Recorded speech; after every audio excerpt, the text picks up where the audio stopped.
ये कहानी पूरी तरह से डब स्टोरीज हब की ओर से है।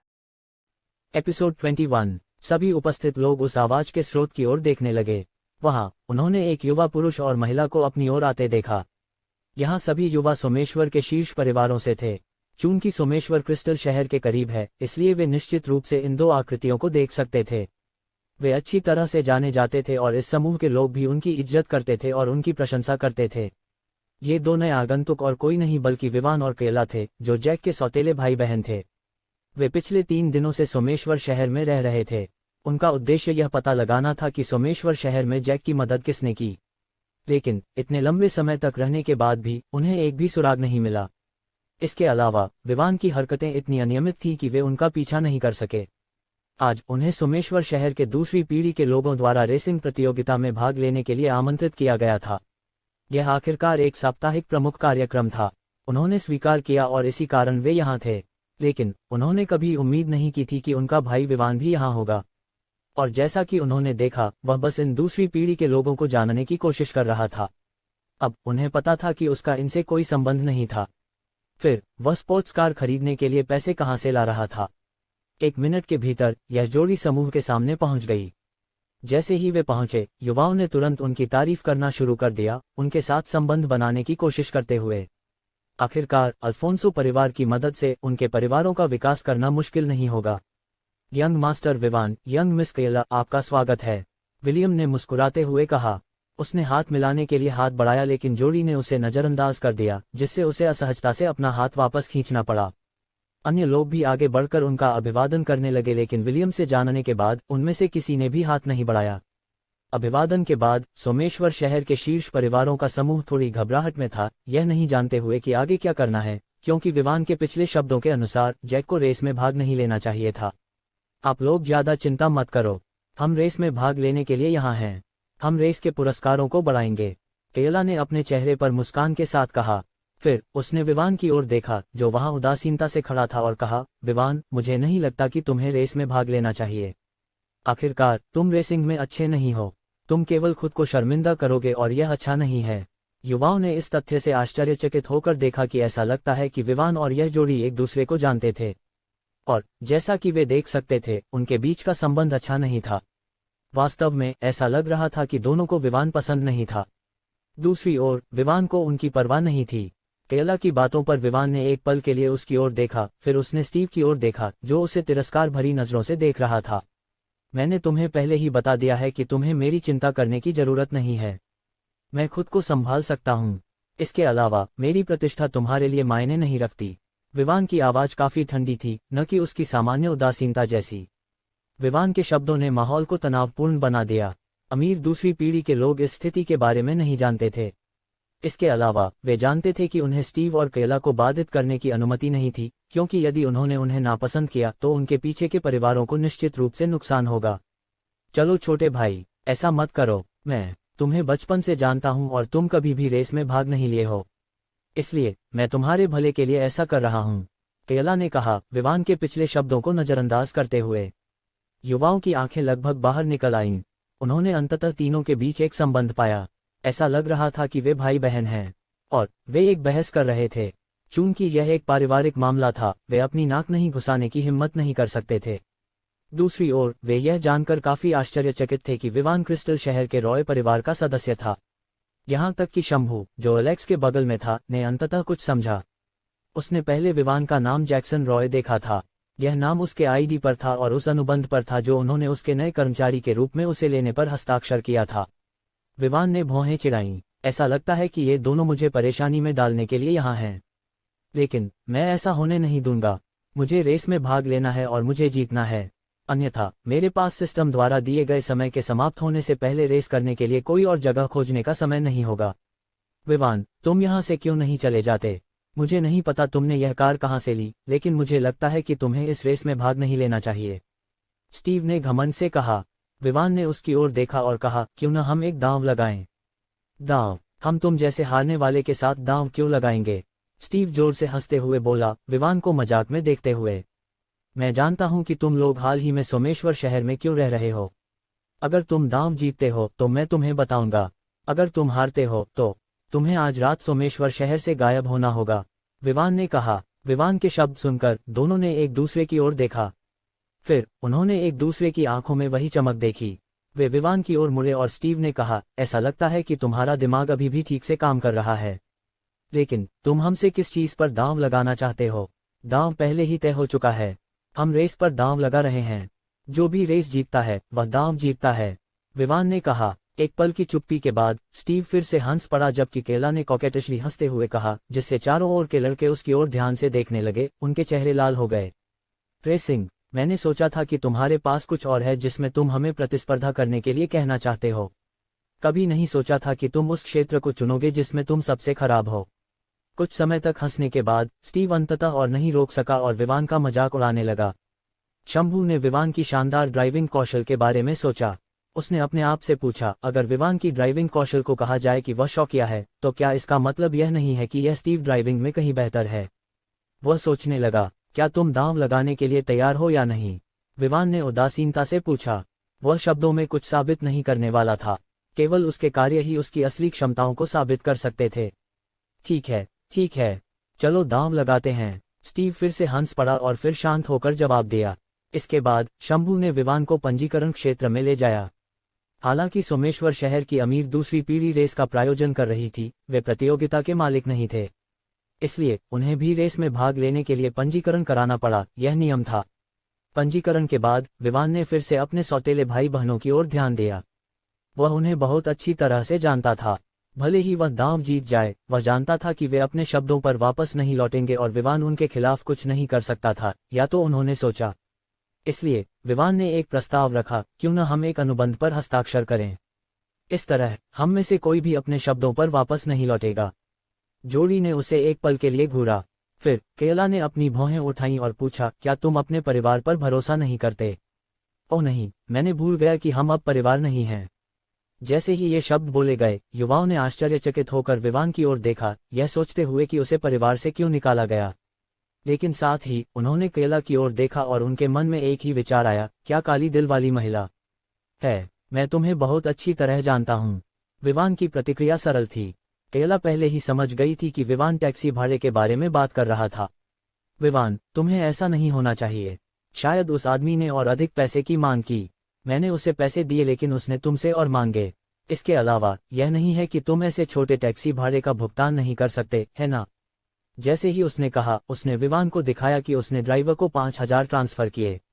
हालांकि विवान को ड्राइवर का नाम नहीं पता था, तारीख और समय से वह पहले से ही अनुमान लगा सकता था कि वह जो कह रही थी वह सच थी।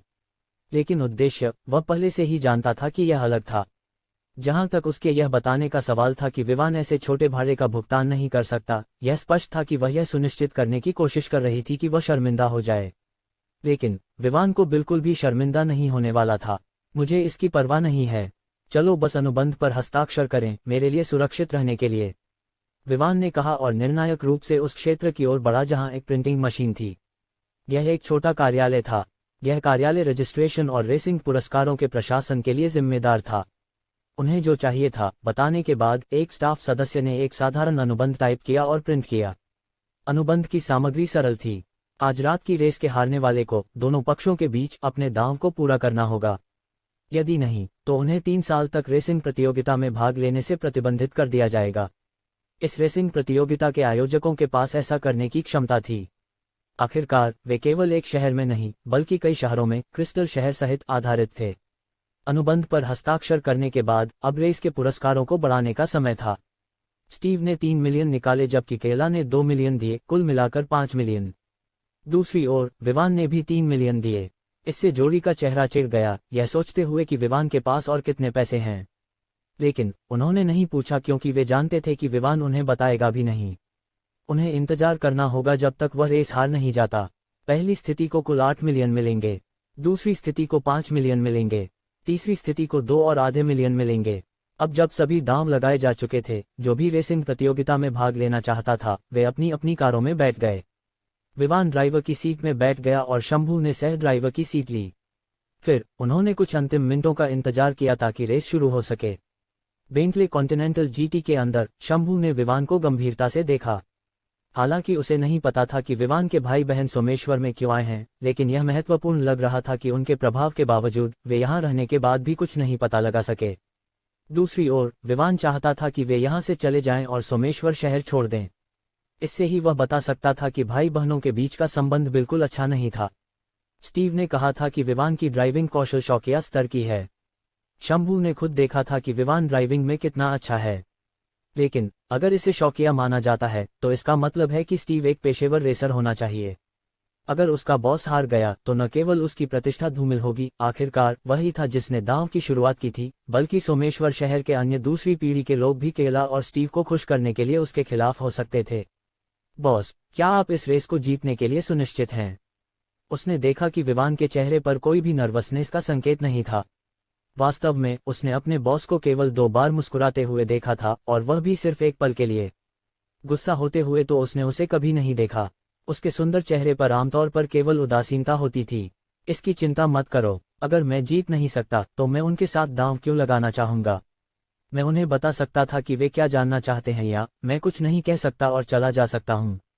विवान ने जवाब दिया जबकि उसके हाथ स्टीयरिंग व्हील को पकड़े हुए थे। शंभू ने यह सुनकर सिर हिलाया। आखिरकार वर्तमान कानून के अनुसार इस जोड़ी को विवान से वह कहने के लिए मजबूर नहीं किया जा सकता था जो वह नहीं कहना चाहता था। इसलिए उसने चुप रहने और समय का इंतजार करने का फैसला किया। बस ऐसे ही वे कार में अपने फोन के साथ खेलते रहे, विवान के लिए और शंभू के लिए बातचीत करते रहे। ठीक 6:45 बजे कारों के इंजन गरजने लगे, और कारों की गरज के साथ पहाड़ी क्षेत्र रोशन हो गया। पहले से ही स्थापित लाइटें जल गईं, जो रेसिंग ट्रैक को रोशन कर रही थीं। बेशक यह सामान्य टामेक पहाड़ी सड़क थी। दर्शकों ने तुरंत उन लोगों के लिए चीयरिंग करना शुरू कर दिया जिनका वे समर्थन कर रहे थे।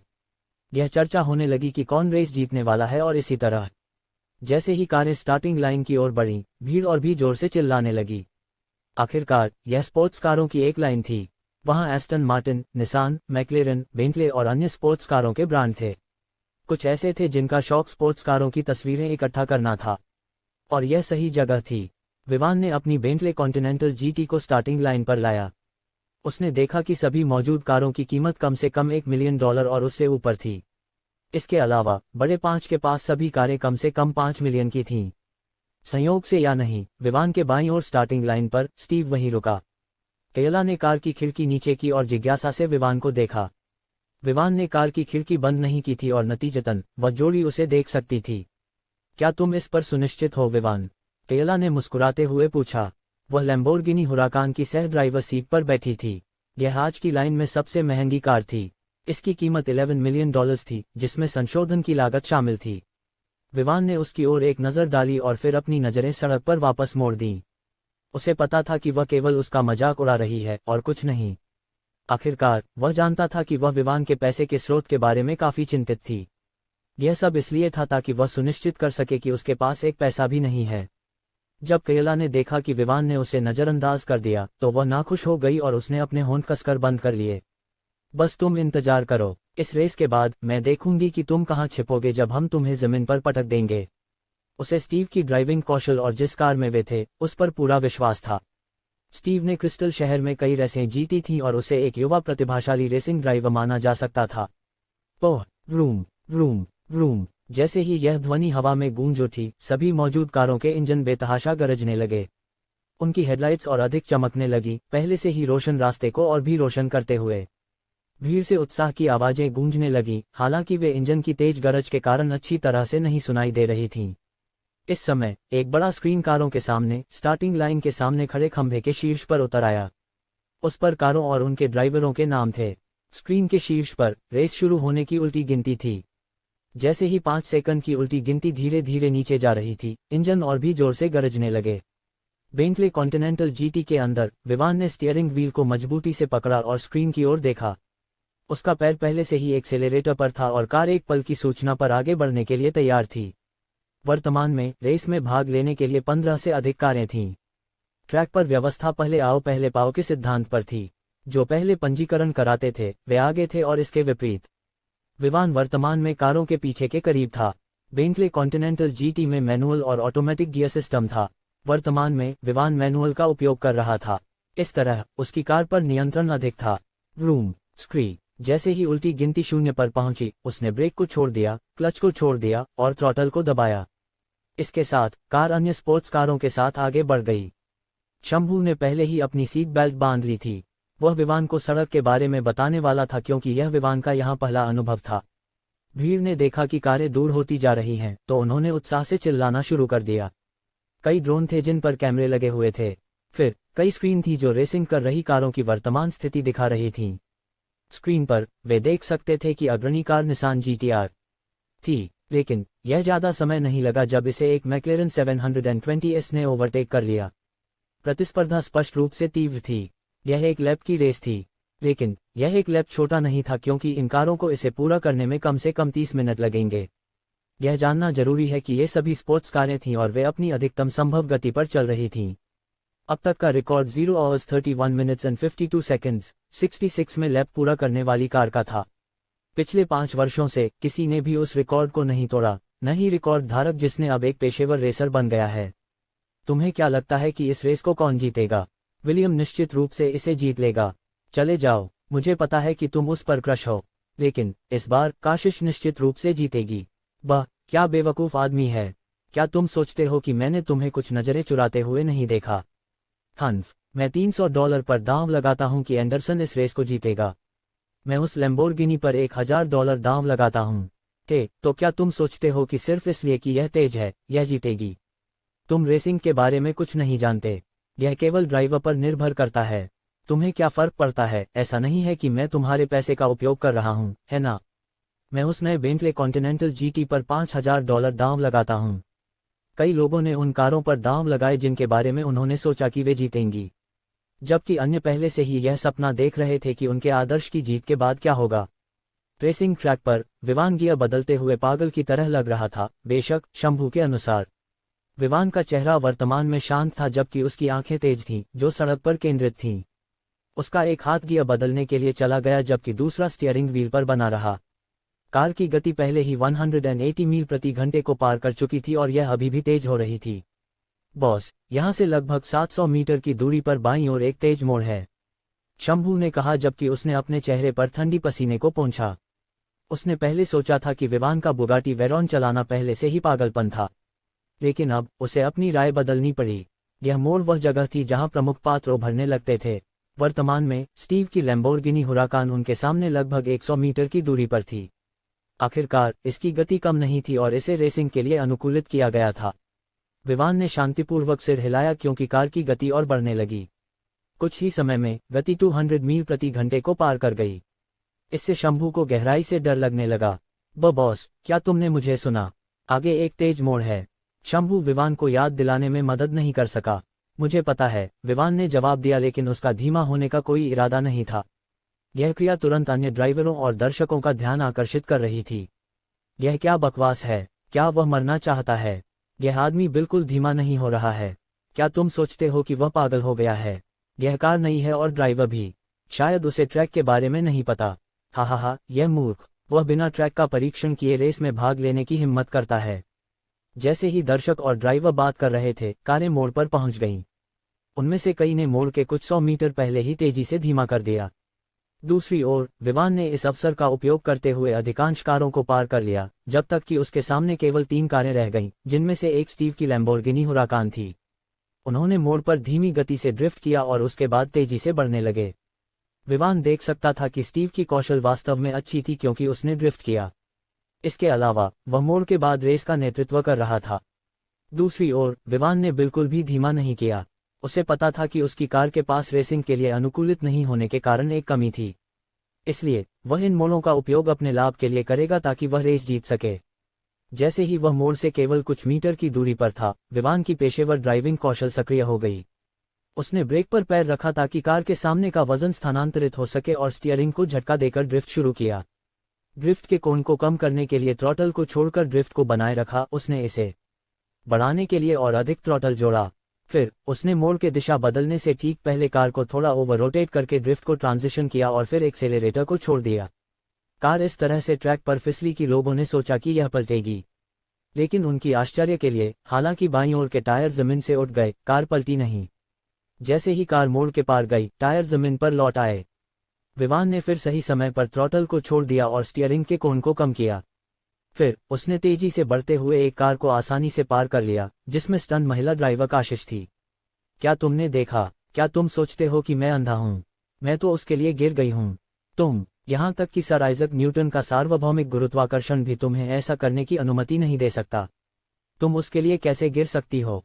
खैर, वह मुझे क्रश कर रहा है। यह कहने का एक वैकल्पिक तरीका कि विवान उसका क्रश है। चले जाओ, तुम ख्वाब देख रही हो। अब 7 बजे हैं, रात हो गई है, मैं ख्वाब कैसे देख सकती हूँ? तुम खुद से पूछो, आखिरकार तुम ही ख्वाब देख रही हो, मैं नहीं। यह एक पेशेवर ड्राइवर है, एक पेशेवर रेसर। वह अब तक कहाँ छिपा हुआ था? शायद वह किसी और शहर से है। अपने कुत्ते की आंखें खोलो और बेंटले कॉन्टिनेंटल जीटी का रजिस्ट्रेशन नंबर देखो। यह सोमेश्वर शहर से है। तुम अपने कुत्ते के दिमाग को खोलो। क्या तुम सोचती हो कि अगर मैं क्रिस्टल शहर में एक कार खरीदूं तो मैं वहां की निवासी बन जाऊंगी? विवान की ड्राइविंग कौशल के कारण जो हलचल हुई वह छोटी नहीं थी। यहां तक कि रेसिंग प्रतियोगिता के प्रभारी लोग भी उसकी ड्राइविंग कौशल से बहुत प्रभावित हुए। दूसरी ओर स्टीव ने उस समय भौहें चिढ़ाई जब उसने देखा कि विवान की कार इतनी तेज मोड़ पर पलटी नहीं। वह सोच रहा था कि क्या हो रहा है, तभी कैला, जो सह ड्राइवर की सीट पर बैठी थी, बोली, ऐसा लगता है कि हमारा छोटा भाई इन सालों में छिपा हुआ था। तुम्हारा क्या मतलब है? स्टीव ने भौहें चिढ़ाते हुए पूछा, जबकि उसने अपनी नजरें सड़क पर वापस मोड़ दी। चूंकि उसने तेजी से धीमा किया था, उसकी गति अभी भी बढ़ रही थी। दूसरी ओर विवान की बेंटले केवल थोड़ी सी गति कम करके तेजी से उसके करीब आ रही थी। पिछले 3 दिनों में वह शहर में दुकानों के प्रभारी सरकारी भवन में जा रहा था। जब हमने इसके बारे में पूछा तो हमें बताया गया कि वह एक किराने की दुकान खरीद रहा था, कुछ को सटीक रूप से।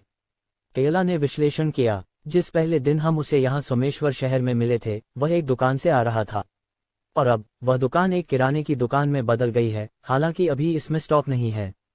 उसने एक बेंटले कॉन्टिनेंटल जीटी खरीदी है और उसके पास इतना पूंजी है कि वह 3 से अधिक किराने की दुकानों की शुरुआत कर सके। अब उसके पास अच्छी ड्राइविंग कौशल भी है। मैं अनुमान लगा सकता हूं कि उसके पैसे कहां से आ रहे हैं। रेसिंग, वह बिना हमारी जानकारी के रेसिंग में भाग ले रहा होगा, और अब उसने उसमें कई पुरस्कार जीते हैं। उसने अपने पास काफी पैसे जमा कर लिए हैं। केला ने निष्कर्ष निकाला, क्रिस, क्या चालाक छोटा आदमी है। ऐसा लगता है कि हमने उसे कम आंका है, ठीक उसकी मां की तरह। स्टीव ने कहा। कार में क्षणिक चुप्पी छा गई। हलचल तब हुई जब उन्होंने एक कार के इंजन की आवाज सुनी जो उनके करीब आ रही थी। साइड मिरर में देखते हुए स्टीव ने स्पष्ट रूप से देखा कि वर्तमान में उनके बीच की दूरी कम हो गई थी। इसके अलावा विवान की बेंटले पहले से ही विलियम की पोर्श 911 को ओवरटेक करने के करीब थी, जो वर्तमान में दूसरे स्थान पर थी। उसने गैस पर पैर रखा क्योंकि कार और तेज हो गई। यह देखकर केला ने भौहें चिढ़ाते हुए कहा, तुम्हें बेवकूफ़ी करना बंद करना चाहिए। आगे कई मोड़ हैं, अगर तुम इस गति से चलते रहे तो कोई दुर्घटना हो सकती है। चिंता मत करो, मैं अपनी सीमाओं को जानता हूँ, उसने कहा। फिर भी उसने और तेजी से गति बढ़ाई, लैम्बोर्गिनी हुराकान की गति का अधिकतम उपयोग करते हुए, विवान और विलियम के बीच की दूरी बढ़ाते हुए, जो अब टाई में थे। शंभू ने गहरी सांस ली और खुद को शांत करने की कोशिश की। जब कार लगभग पलटी थी तो वो लगभग डर के मारे मर गया था। विवान के शांत और उदासीन चेहरे को देखकर वह सोचने लगा, क्या यह केवल संयोग था कि कार पलटी नहीं, या यह विवान की पेशेवर ड्राइविंग कौशल के कारण था।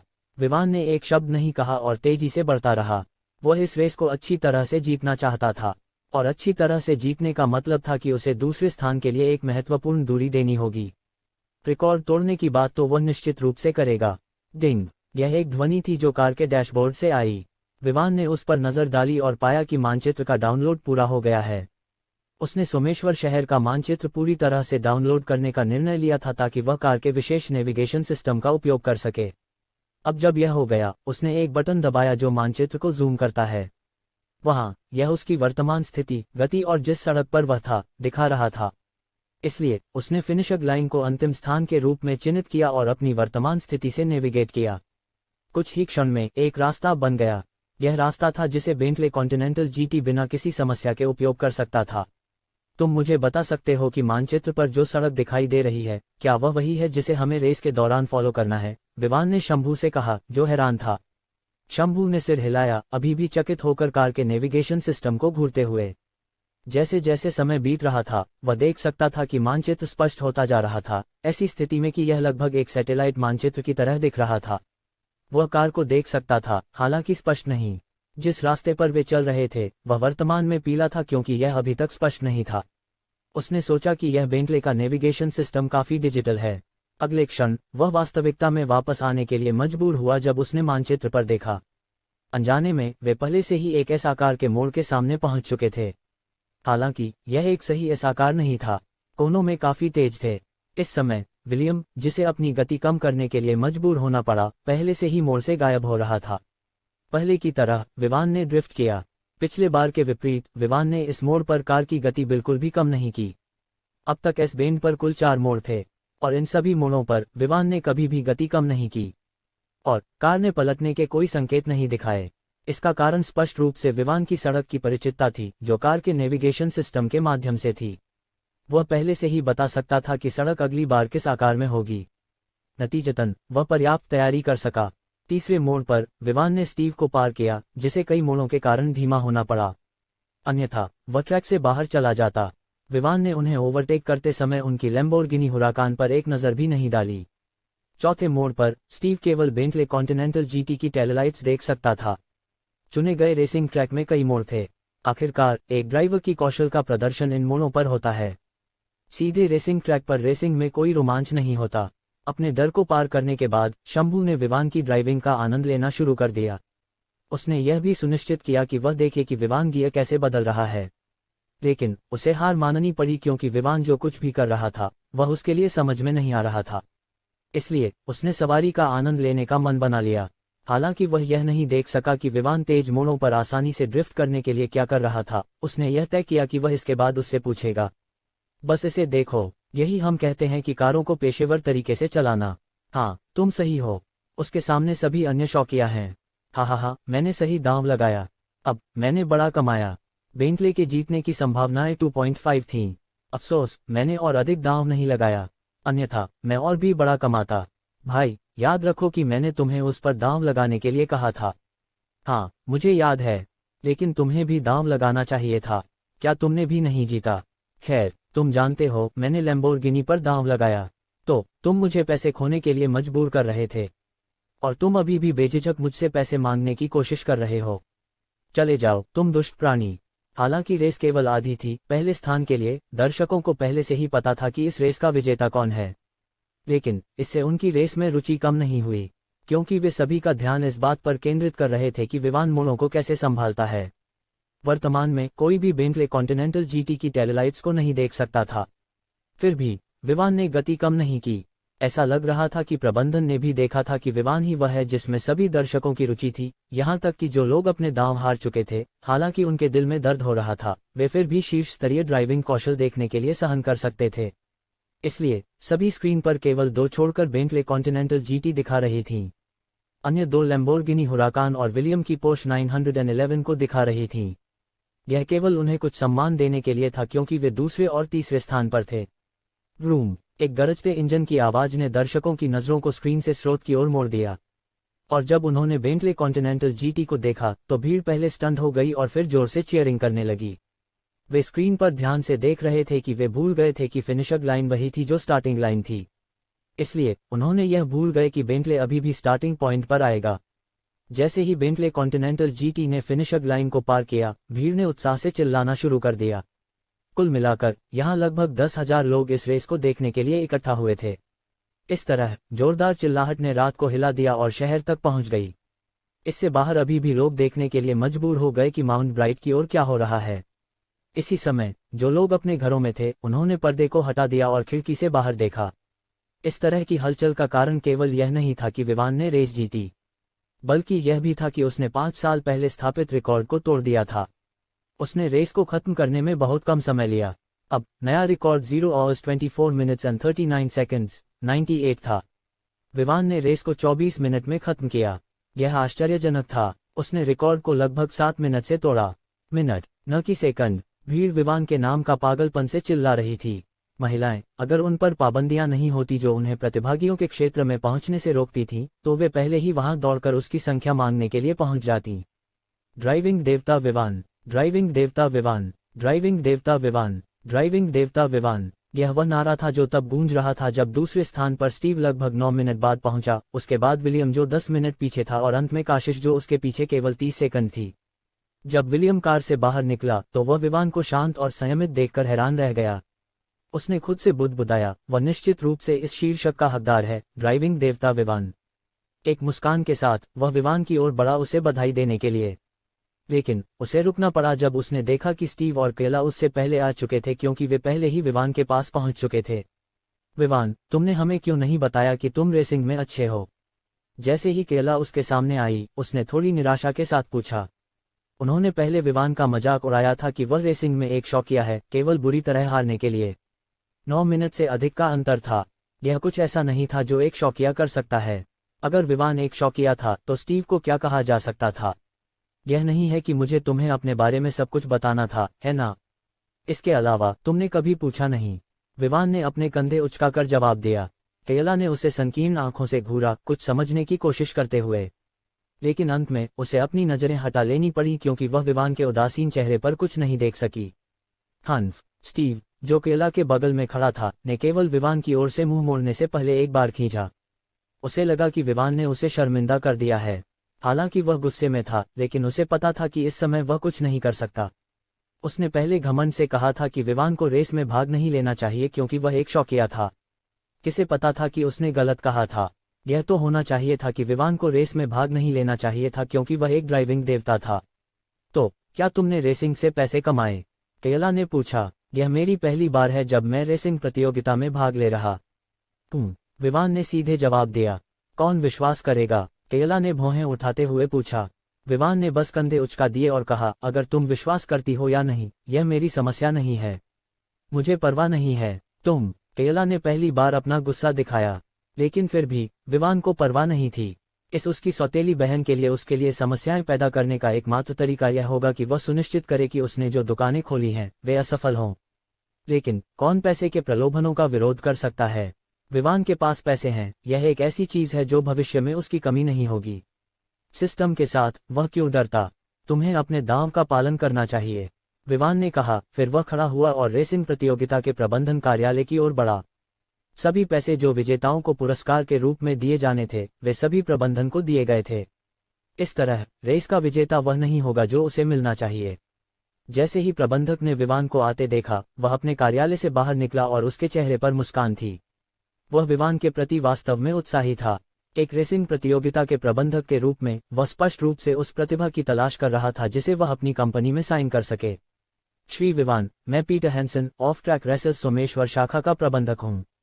उसने विवान से मिलने के लिए अपना हाथ बढ़ाया। विवान ने प्रबंधक का हाथ मिलाते हुए सिर हिलाया। फिर प्रबंधक ने विवान को अपने कार्यालय में ले गया। कार्यालय में कुछ खास नहीं था। इसमें केवल कंप्यूटर और फाइलों के लिए एक कैबिनेट था जो रेसिंग प्रतियोगिता के संचालन के लिए आवश्यक था। बैठने के बाद पीटर ने कहा, श्री विवान, मैं आपको प्रतियोगिता जीतने पर बधाई देना चाहता हूं। आप एक पेशेवर हैं। आप कितने समय से रेसिंग में हैं?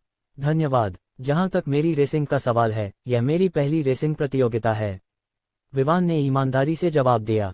लेकिन पीटर ने अर्थपूर्ण मुस्कान दी, सोचते हुए कि विवान इस बारे में बात नहीं करना चाहता। इसलिए उसने विषय बदल दिया। जैसे हम बात कर रहे हैं, पुरस्कार राशि के लिए ट्रांसफर आपके खाते में किया जा रहा है। जवाब में विवान ने बस सिर हिलाया क्योंकि वहां कुछ भी कहने के लिए नहीं था। दूसरी ओर, क्या आप हमारे साथ ऑफ ट्रैक रेसर्स के तहत एक प्रतिभाशाली रेसर के रूप में शामिल होना चाहेंगे? हम आपको अपनी कौशल को बढ़ाने के लिए सभी समर्थन प्रदान करेंगे। जहां तक वेतन और अन्य लाभों का सवाल है, आपको उनकी चिंता करने की आवश्यकता नहीं है। आपको हमारी कंपनी द्वारा प्रदान की जाने वाली सबसे अच्छी चीजें मिलेंगी। पीटर ने विवान को शामिल होने के लिए आमंत्रित करने की कोशिश की। अगर विवान इस पर सहमत होता तो न केवल उसे पदोन्नति मिलती बल्कि उसका वेतन भी काफी बढ़ जाता। आखिरकार विवान जैसे रेसिंग जीनियस को खोजना दुर्लभ था। मुझे खेद है, लेकिन रेसिंग केवल एक शौक है और मैं इसे अपने समय को समर्पित नहीं करना चाहता, विवान ने जवाब दिया। यह क्या मजाक है? जब वह अपनी कंपनी शुरू कर सकता है तो वह किसी और की कंपनी के तहत क्यों रेस करे?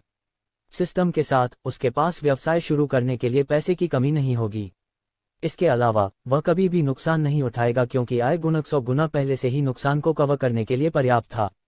यह देखकर कि विवान शामिल होने का कोई इरादा नहीं रखता, पीटर निराश महसूस कर रहा था। लेकिन उसने फिर भी मुस्कुराते हुए कहा, अगर आप कभी अपना मन बदलते हैं तो आप मुझसे संपर्क कर सकते हैं। यह मेरा व्यवसाय कार्ड है। ऐसा कहते हुए उसने विवान को अपना व्यवसाय कार्ड दिया। विवान ने कार्ड स्वीकार किया। संबंध बनाना बुरा नहीं था। आखिरकार पैसे पर्याप्त नहीं थे क्योंकि कुछ चीजें ऐसी थी जिन्हें एक व्यक्ति पैसे होने पर भी हासिल नहीं कर सकता। हालांकि यहाँ प्रबंधक की स्थिति कम थी, ऊपर चढ़ने के लिए नीचे से शुरू करने में कोई समस्या नहीं थी। जहां तक रेसिंग प्रतियोगिताओं में भाग लेने के लिए अपने मन को बदलने का सवाल था, उसे इसके बारे में भूलना होगा। इस समय उसे अपने फोन में कंपन महसूस हुआ। उसे बाहर निकालकर उसने एक बैंक संदेश पाया। फ्लायर्स बैंक बचत खाते में $10 मिलियन प्राप्त हुआ। वर्तमान बैलेंस $36,790,607 है। आपने $10 मिलियन कमाए। गुणक लागू किया गया। आपने $1 बिलियन प्राप्त किया। पहली आय इनाम के रूप में आपको एक कस्टमाइज्ड यूरोकॉप्टर EC-135 मिलता है। सिस्टम कार्य पूरा हुआ। पेशेवर ड्राइविंग कौशल अब स्थायी रूप से मेजबान के पास है। विवान हैरान था कि उसे $10 मिलियन मिला है। आखिरकार उसके अनुसार उसे $8 मिलियन प्राप्त होना था। लेकिन अतिरिक्त $2 मिलियन का क्या हुआ? जैसे ही उसने अपनी नज़रों में सवाल महसूस किया, पीटर ने मुस्कुराते हुए कहा, चूंकि यह आपकी पहली बार है, आप शायद नहीं जानते होंगे, लेकिन पहले पुरस्कार के लिए $2 मिलियन है। यही हमारे ऑफ ट्रैक रेसर्स देते हैं।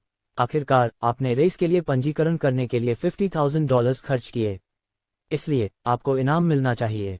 जहां तक $8 मिलियन का सवाल है, यह उन अमीर दूसरी पीढ़ी के लोगों द्वारा सहमति दी गई है।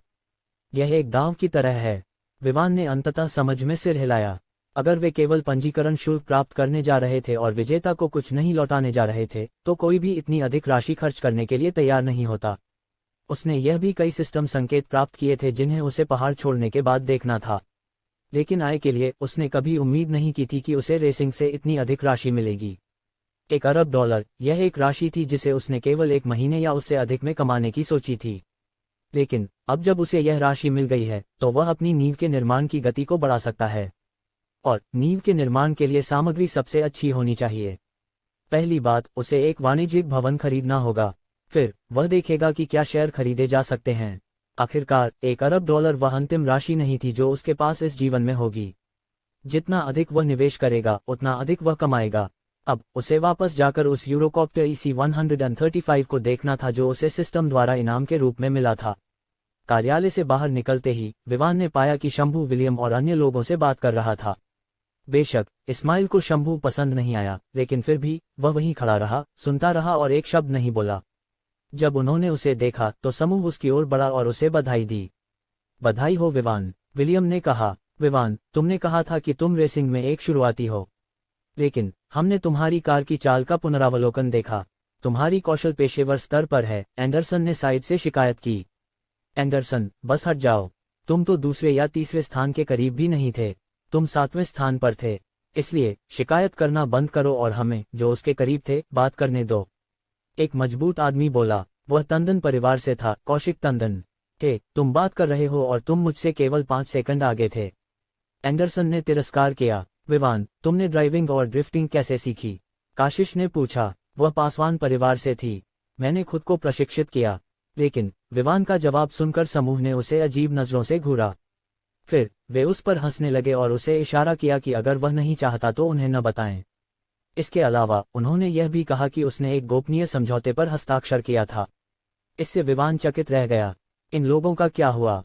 जब मैं सच बोलता हूं तो कोई विश्वास नहीं करता। लगता है कि मैं झूठ बोलना शुरू कर दूं क्योंकि वे झूठ को सच मानते हैं। समूह के साथ कुछ समय बातचीत करने के बाद विवान अंततः शंभू के साथ चला गया। हालांकि वहां कई युवा थे, विवान ने सतही रूप से बात की। समूह ने उसे 2 दिन बाद एक भोज में आमंत्रित किया। चूंकि वह संबंध बनाना चाहता था, वह निश्चित रूप से जाएगा। उसे सोमेश्वर के बड़े लोगों से कुछ शेयर खरीदने का मौका मिल सकता था जो भोज में शामिल होने वाले थे। जहां तक केला और स्टीव का सवाल था, वह पीटर के कार्यालय से लौटने के बाद उन्हें नहीं देख सका। ऐसा लग रहा था कि वे पहले ही चले गए थे, लेकिन विवान को पता था कि वे हार नहीं मानेंगे। हालांकि वे सोमेश्वर शहर में नहीं आएंगे, यह उसके अन्य सौतेले भाई बहनों और चचेरे भाइयों पर लागू नहीं होता। लेकिन उसे चिंता नहीं थी।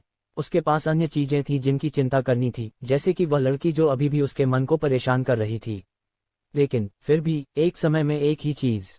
जैसे ही उसने बेंटले कॉन्टिनेंटल GT को पहाड़ से बाहर निकाला, प्रशंसकों की भीड़ ने उसका नाम चिल्लाना बंद नहीं किया। इसके अलावा जब वह ड्राइविंग करते समय अपने करतबों का वीडियो इंटरनेट पर पोस्ट किया गया तो परिणाम स्पष्ट रूप से सुखद था। शंभू, मैं देख सकता हूं कि तुम और वे 5 एक दूसरे को अच्छी तरह से जानते हो। तुम्हारा असली बैकग्राउंड क्या है? विवान ने जैसे ही वे माउंट ब्राइट से बाहर निकले पूछा।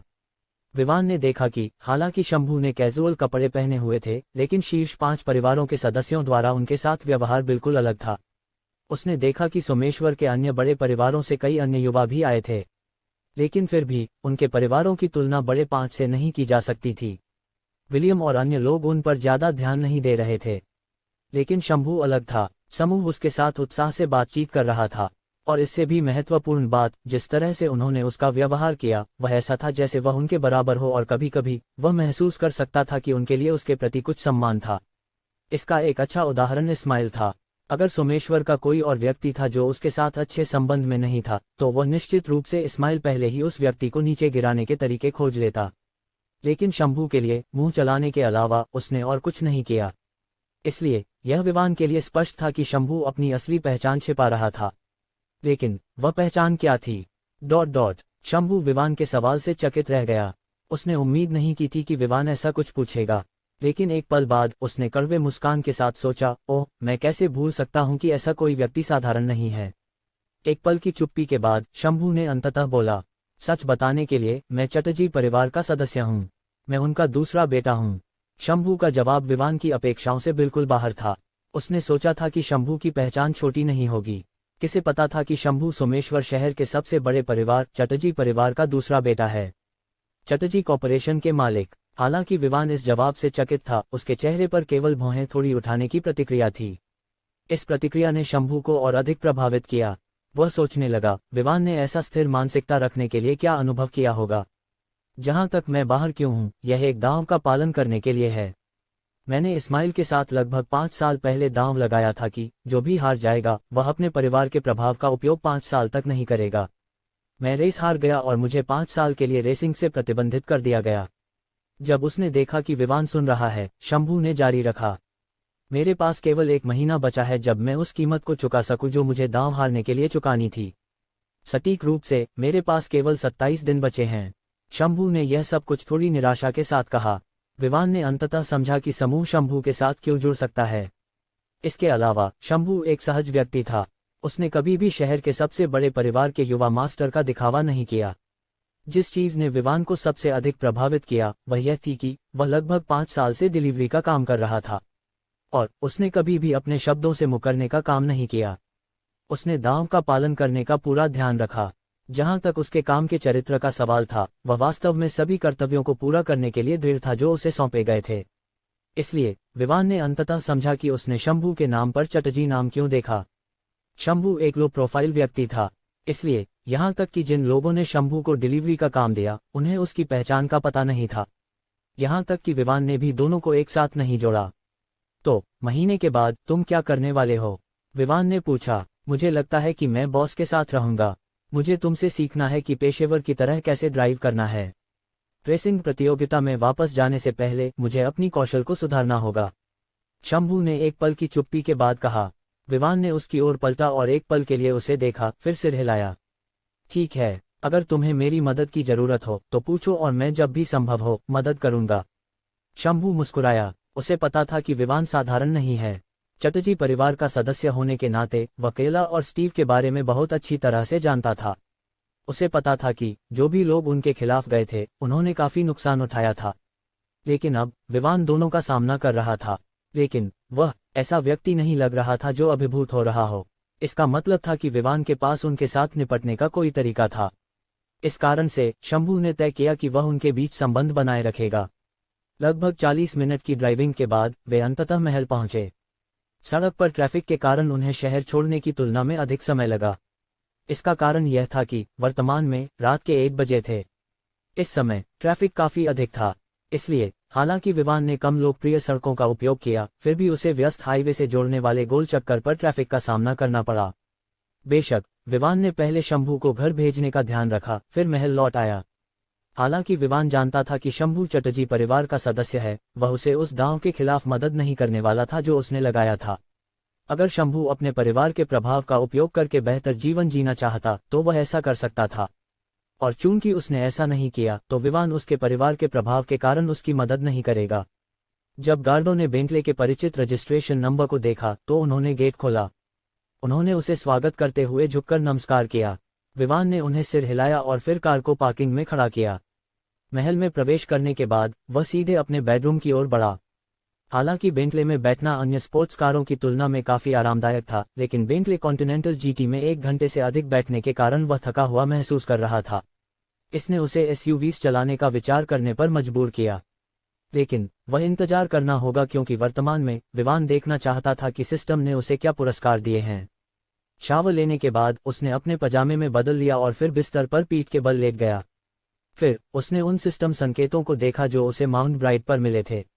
फ्लायर्स बैंक बचत खाते में $10 मिलियन प्राप्त हुआ। वर्तमान बैलेंस $36,790,607 है। आपने $10 मिलियन कमाए। गुणक लागू किया गया। आपने $1 बिलियन प्राप्त किया। पहली आय, इनाम के रूप में आपको एक कस्टमाइज्ड यूरोकॉप्टर EC-135 मिलता है। सिस्टम कार्य पूरा हुआ। पेशेवर ड्राइविंग कौशल अब स्थायी रूप से मेजबान के पास है। फिर उसने अपना फोन निकाला। वहां उसने एक और संदेश की पुष्टि की। फ्लायर्स बैंक बचत खाते में $990 मिलियन प्राप्त हुआ। वर्तमान बैलेंस $1,26,790,607 है। बड़ी बैलेंस को देखकर विवान ने तय किया कि उसे कुछ करना चाहिए। यह अच्छा होगा कि वह कुछ शून्य की रेखाएं देखे बजाय इतनी सारी संख्याओं के। इस विचार के साथ उसने तय किया कि वह एक और खाता खोलेगा। यह नया खाता उस वित्तीय विभाग के लिए होगा जो किराने के विभाग द्वारा उपयोग किया जाएगा। चूंकि वह अभी भी शुरुआती चरण में था, उसे अभी भी अधिक पैसे की आवश्यकता थी। लेकिन $1 अरब के साथ वह अगले दिन सब कुछ निपटा सकता था। फिर एक और चीज थी जिसने उसे और अधिक उत्साहित किया। वह यह था कि सिस्टम के कार्य के पूरा होने के साथ पेशेवर ड्राइविंग कौशल अब स्थायी रूप से उसका था। दूसरे शब्दों में, वह ड्राइविंग देवता विवान के रूप में बना रहेगा। वह सोचने लगा कि उसे कब फिर से कौशल के पुरस्कार के साथ कोई और मिशन मिलेगा। अगर उसे कुछ ऐसा मिला जैसे व्यवसाय प्रबंधन, तो वह सुनिश्चित कर सकेगा कि उसका उद्यम पर्याप्त पैसा कमा रहा है। नहीं, इसे उद्यम के लाभ और प्रतिष्ठा को अधिकतम करना चाहिए। लेकिन उसे नहीं पता था कि सिस्टम उसे फिर से ऐसा पुरस्कार कब देगा। लेकिन उसने उम्मीद नहीं खोई, क्योंकि सिस्टम अभी भी वहां था। उसके पास अभी भी चीजें थीं जो पहले आए पुरस्कार के रूप में पुरस्कार दी जानी थीं। जैसे कि हाल ही में खरीदी गई दुकानें, पुरस्कार अभी तक उसे नहीं दिए गए थे। अंतिम पुरस्कार के लिए यूरोकॉप्टर EC-135।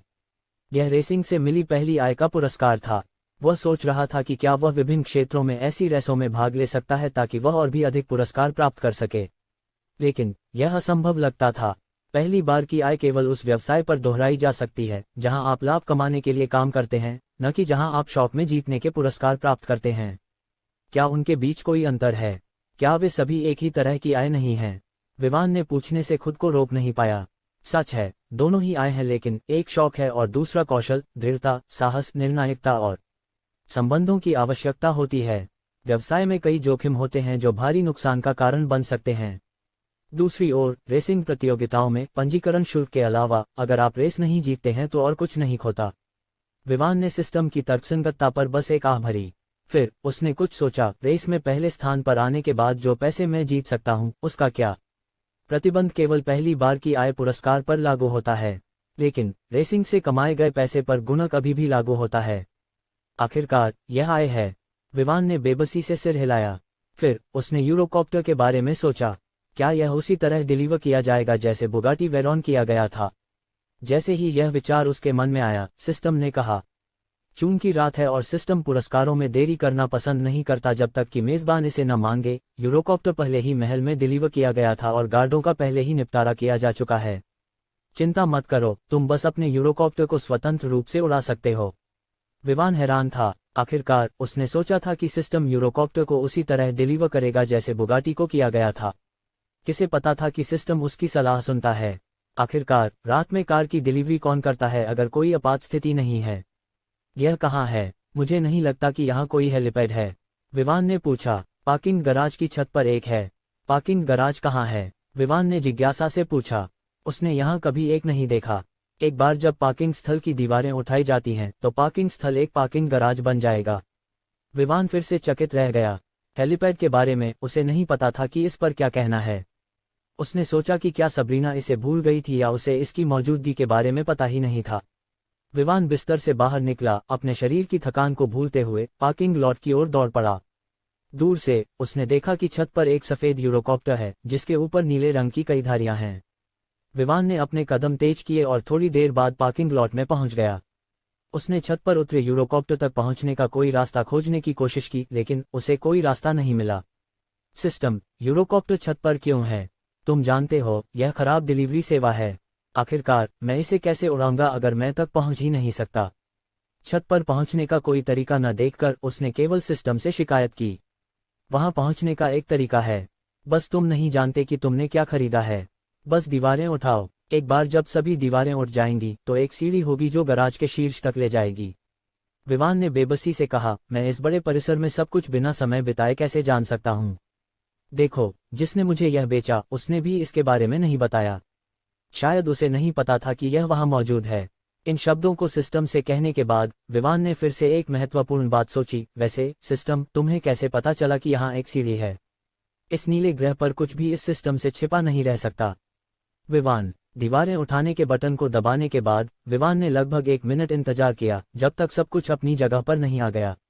गराज को देखकर विवान ने डिजाइनर की और अधिक प्रशंसा की।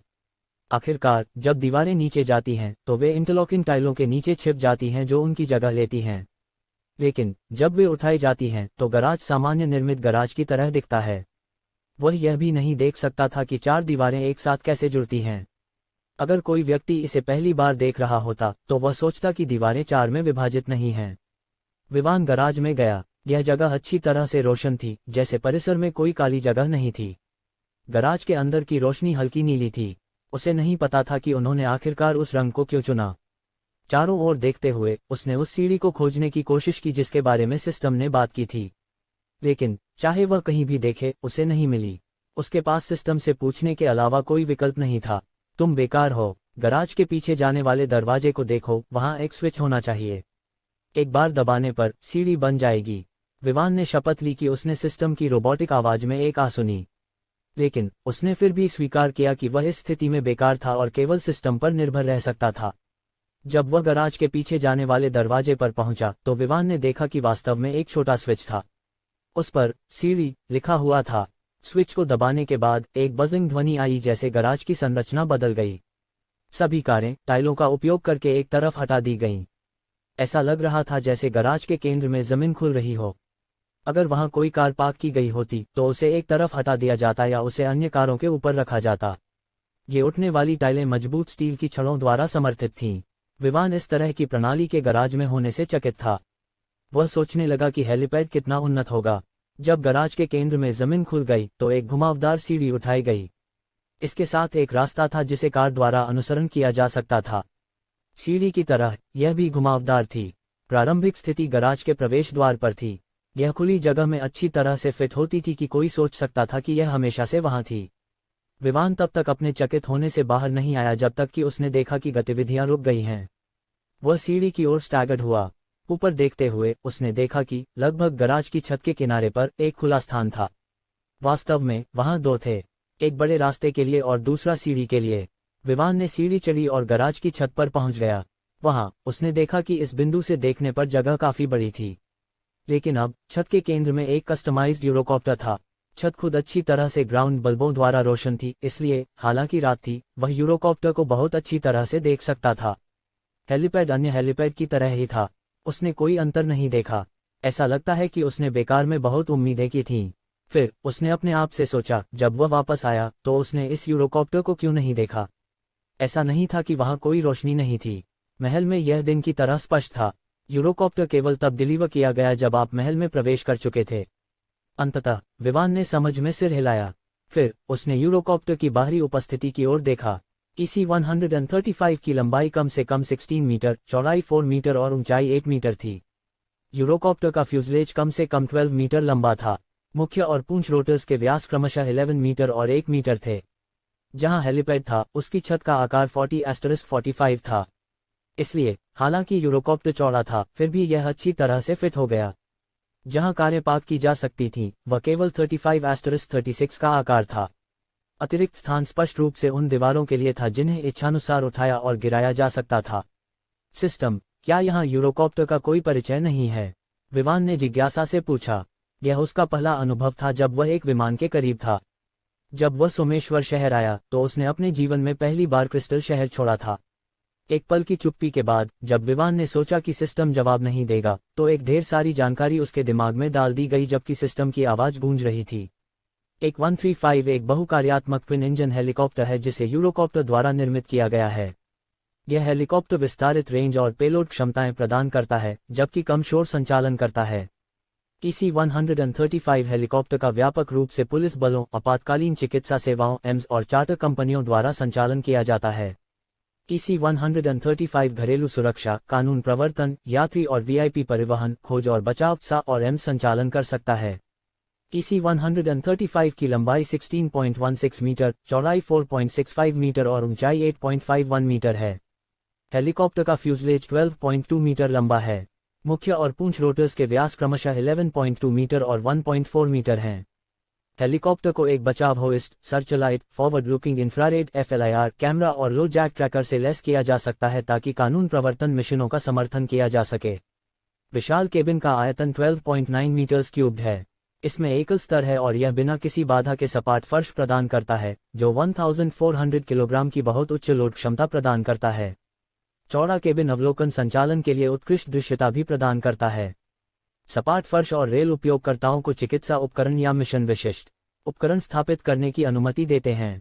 2 चौड़ी स्लाइडिंग दरवाजे और 2 पीछे हिंगेड क्लैमशेल दरवाजे निवासियों के प्रवेश और निकास की अनुमति देते हैं। केबिन अपनी मानक कॉन्फ़िगरेशन में 9 से 10 यात्रियों को समायोजित कर सकता है। EC-135 को 2 इंजन विकल्पों के साथ प्रदान किया गया है, जिसमें टर्बोमेका एरियस 2B2 और Pratt and Whitney Kaga PW206B2 शामिल हैं। दोनों इंजन पूर्ण प्राधिकरण डिजिटल इंजन नियंत्रण FADEC, अग्नि डिटेक्टर और एक ओवरस्पीड सुरक्षा प्रणाली से लैस हैं। प्रत्येक इंजन अधिकतम टेक ऑफ पावर 953 किलोवाट्स विकसित करता है। EC-135 अधिकतम गति 543 किलोमीटर घंटा पर उड़ सकता है। अधिकतम संचालन ऊंचाई 25,000 फीट है। हेलीकॉप्टर 5.6 मीटर सेकंड की दर से चढ़ सकता है। इसके मानक टैंकों के साथ अधिकतम रेंज 1700 किलोमीटर है। EC-135 कस्टमाइज्ड है और अन्य की तुलना में बेहतर प्रदर्शन करता है। इसके पूंछ के दोनों ओर वर्तमान मालिक का नाम विवान लिखा हुआ है। इसमें एक उन्नत ऑटो पायलट प्रणाली है। इसके साथ एक उन्नत AI है जो मालिक से सरल निर्देश ले सकता है। इसके अलावा यह मालिक के जैविक डेटा का उपयोग करके यूरोकॉप्टर की एंटी थेफ्ट सुरक्षा सुनिश्चित कर सकता है। विवान ने उम्मीद नहीं की थी कि सिस्टम उसे एक साथ इतनी जानकारी देगा।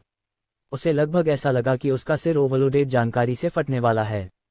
एक गहरी सांस लेने के बाद उसने महसूस किया कि अब उसे चक्कर नहीं आ रहा था। अब जब उसने यूरोकॉप्टर पर ध्यान केंद्रित किया तो वह इसके बारे में कुछ समझ सकता था।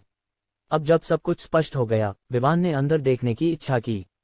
सिस्टम के अनुसार इस विमान में 2 चालक दल के सदस्य और लगभग 10 यात्री बैठ सकते थे। वह विमान के करीब गया। जैसे ही उसने अपना हाथ बढ़ाया और बिना हैंडल वाले दरवाजे को छुआ, वह अचानक एक तरफ खिसक गया और फिर उसने एक रोबोटिक आवाज सुनी। स्वागत है मास्टर, मैं एको हूँ, EC-135 का AI आपकी सेवा में। किसने सोचा था कि AI इतना उन्नत होगा? विमान ने फिर EC-135 में कदम रखा। अंदर की जगह विशाल थी और सिस्टम के विवरण के अनुसार इसमें एक साथ कम से कम 10 लोग बैठ सकते थे। फिर वह कॉकपिट में गया। वहां उसने कई बटन देखे। उसने एक गहरी सांस ली और बुदबुदाया, हालांकि बुगाटी वेरॉन में भी कई बटन हैं, लेकिन यह इससे अलग है। एको, क्या तुम मुझे इस विमान के बारे में बता सकते हो? उसने अपना सिर हिलाते हुए एको, विमान के AI से पूछा। एको ने विमान का एक साधारण विवरण दिया। यह उस जानकारी से अलग नहीं था जो सिस्टम ने उसे दी थी। और फिर अब एक सवाल आया, विमान उड़ाने का तरीका क्या होगा? उसे नहीं पता था कि विमान कैसे उड़ाना है, यह उसका पहला अनुभव था। सिस्टम, क्या मुझे पेशेवर उड़ान कौशल मिल सकता है? विमान ने पेशेवर ड्राइविंग कौशल के बारे में सोचते हुए सिस्टम से उम्मीद से पूछा। नहीं, पेशेवर ड्राइविंग कौशल आपको इसलिए दिया गया था क्योंकि आपातकालीन मोड सक्रिय किया गया था। आपको कौशल प्राप्त करने के लिए अधिक मेहनत करनी होगी ताकि आप कौशल पुरस्कार सक्रिय कर सकें। विमान, अगर आप इसे चला नहीं सकते तो कार रखने का क्या फायदा? अगर आप इसे उड़ा नहीं सकते तो विमान रखने का क्या फायदा? अगर आप गाड़ी नहीं चला सकते तो गाड़ी रखने का क्या फायदा? अगर आप विमान नहीं उड़ा सकते तो विमान रखने का क्या फायदा? बस एक ऐसा व्यक्ति ढूंढो जो इसे कर सके। समस्या हल हो गई। सच में, विमान नहीं जानता था कि अगला कदम क्या उठाना है, लेकिन फिर भी उसने तय किया कि वह अभी इसके बारे में नहीं सोचेगा। वह इसे किसी और समय पर सोचेगा। इसलिए वह वापस हवेली में गया और अच्छी तरह से आराम किया। जब वह अगले दिन जागा तो उसने अपने सामने कई सिस्टम नोटिफिकेशन देखे। आपने $1,183,530 कमाए। गुणक लागू किया गया। आपने 118,353,000 प्राप्त किए। 13 नए पहले आए पुरस्कार प्राप्त हुए। संचय अवधि में नोटिफिकेशन को अपने दृष्टिकोण से हटाने के बाद विवान ने बिस्तर के पास रखे फोन को उठाया और बैंक संदेश को देखा। फ्लायर्स बैंक बचत खाते में $117,169,470 प्राप्त हुए। आपका बैलेंस $1,143,960,077 है। विवान ने मैनेजर को बताया था कि आय सप्ताह के अंत में दी जाएगी, इसलिए विवान ने केवल गुणक के बाद का बोनस प्राप्त किया। अब सुबह के 7 बज चुके थे, इसलिए वह बिस्तर से उठकर नीचे नाश्ता तैयार करने गया। जब उसने खाना तैयार कर लिया तो वह जिम में कसरत करने चला गया। 1 घंटे बाद उसने स्नान किया और फिर नाश्ते के लिए रसोई में वापस गया। चूंकि वह 1 घंटे से अधिक समय तक जिम में था, खाना पहले ही ठंडा हो चुका था। कोई और विकल्प न होने पर उसने उन्हें ओवन में गर्म करने के लिए रखा। तले हुए अंडे, कई स्लाइस टोस्ट और 1 कप कॉफी।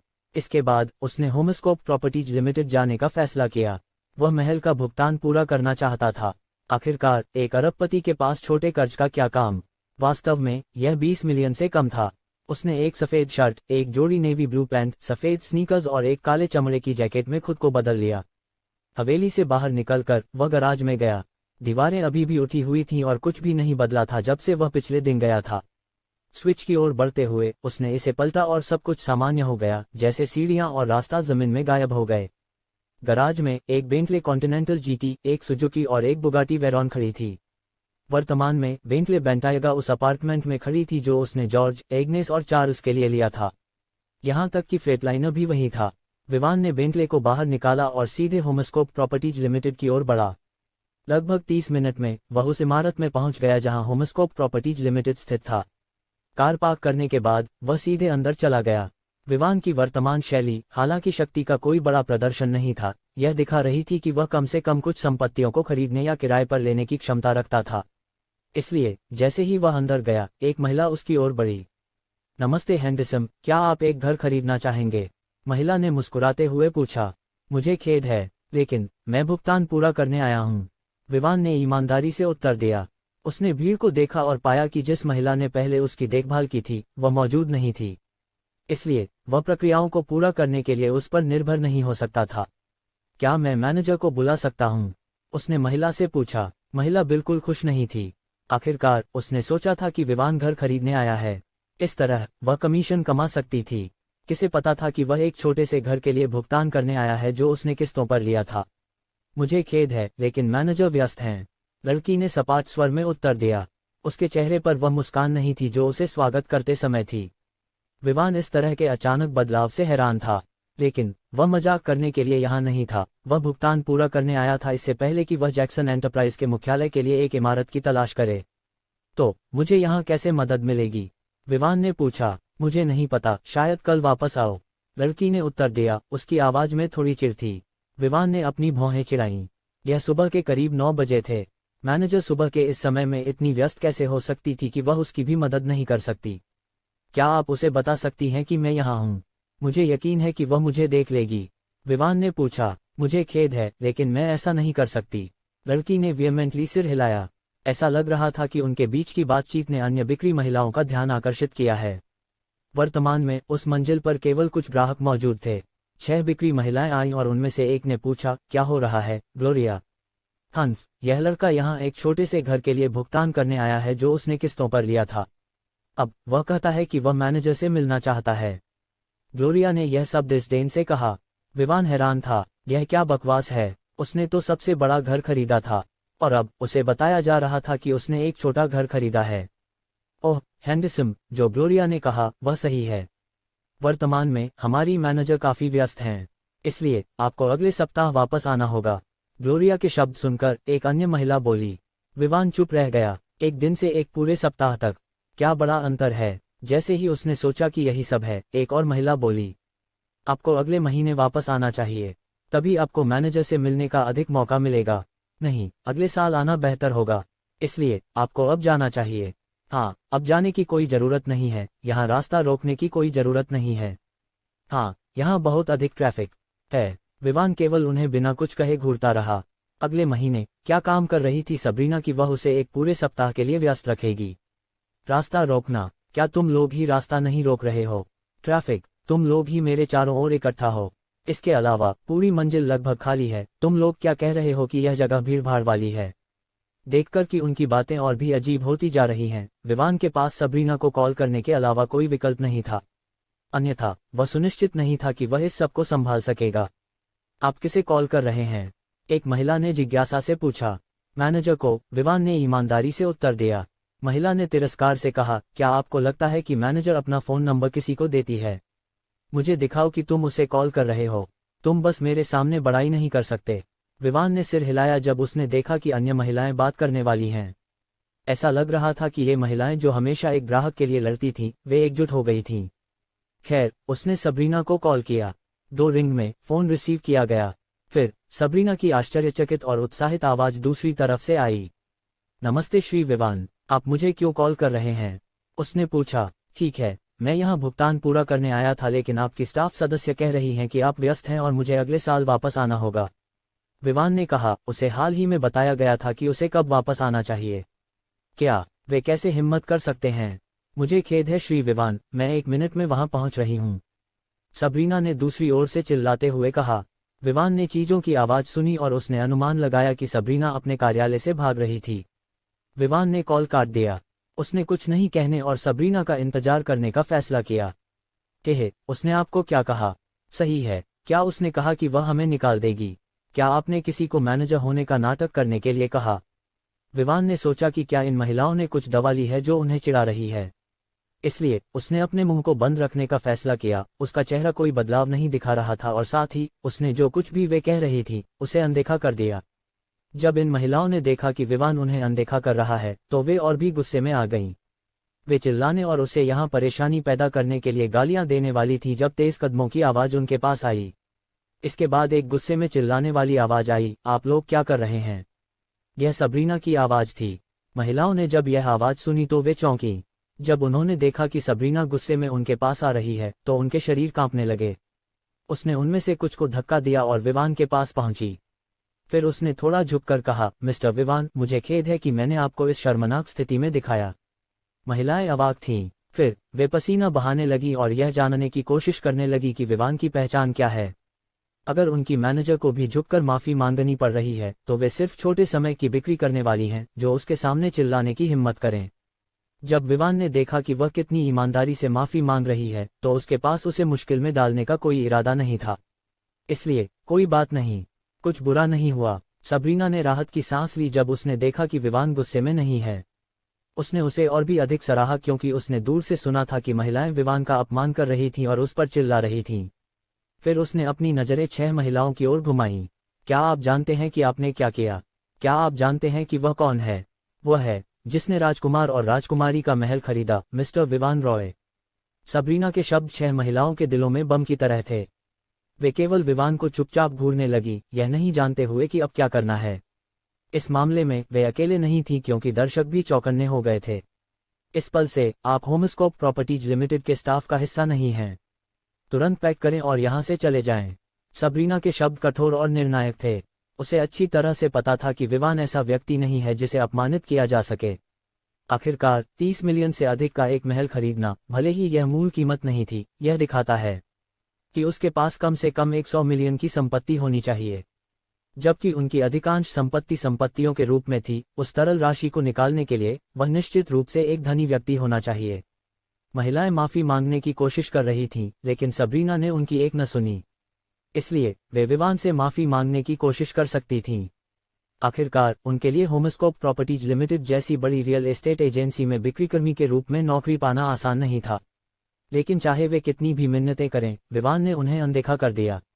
उसका तर्क स्पष्ट था, हर किसी को अपने कार्यों के परिणाम भुगतने पड़ते हैं। आखिरकार वे बिक्री महिलाएं थीं और उन्होंने एक ग्राहक को बाहर निकालने की कोशिश की थी। यह पहले से ही एक बिक्रीकर्मी के लिए असामान्य था।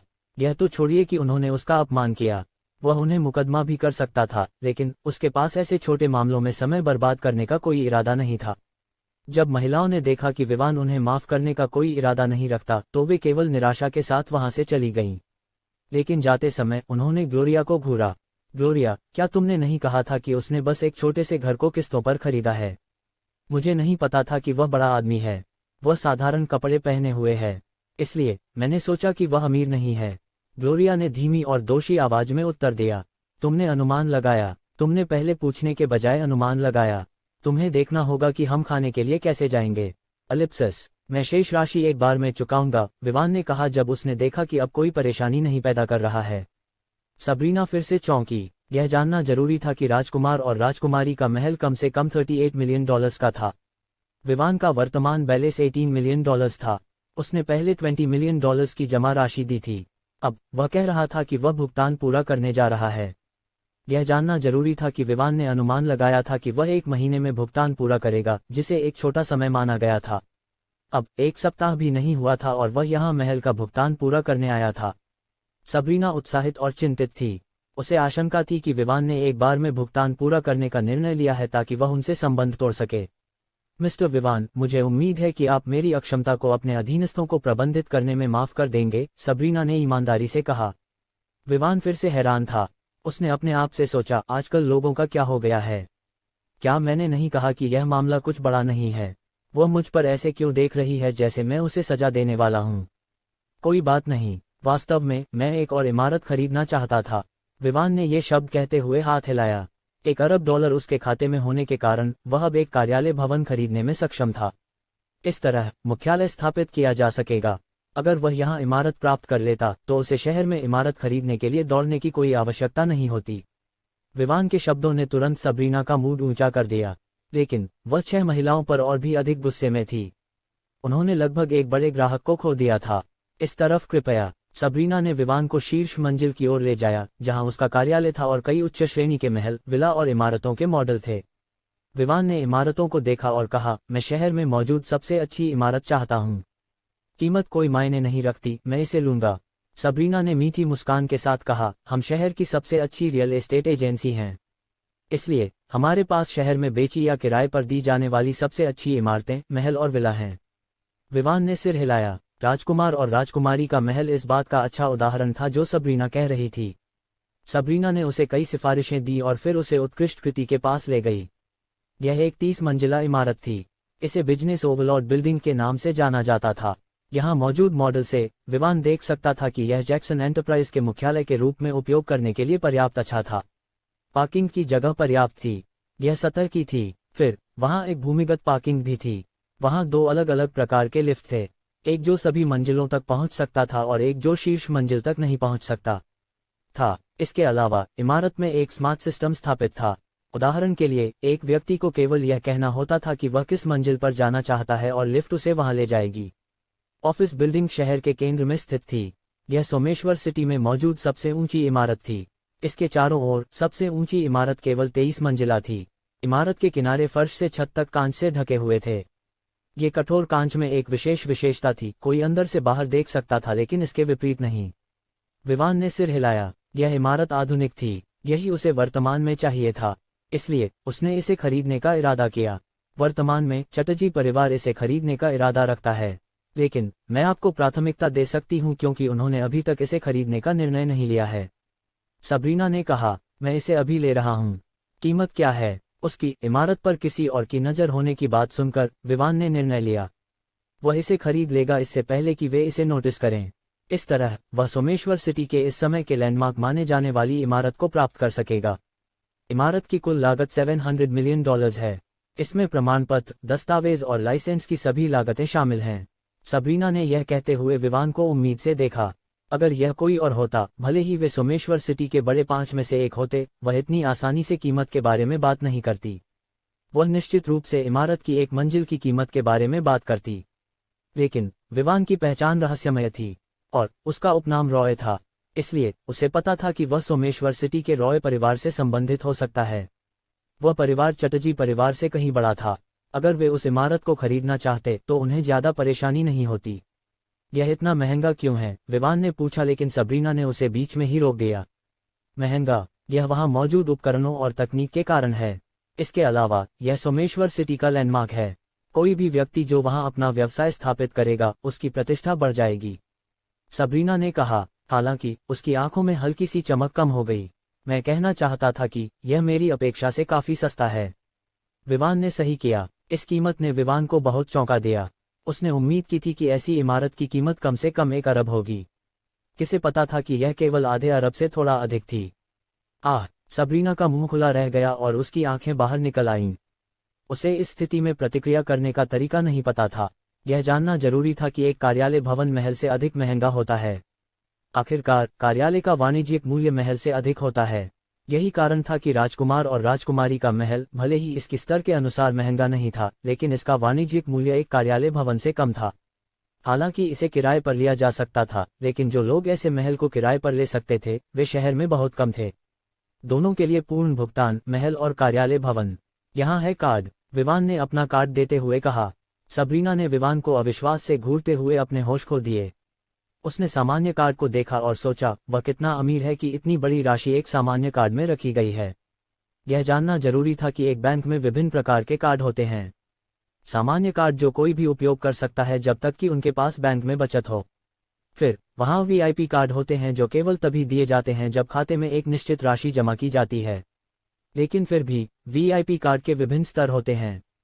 1 मिलियन जमा के लिए 10 मिलियन, 50 मिलियन, 100 मिलियन और 500 मिलियन अंतिम होता है।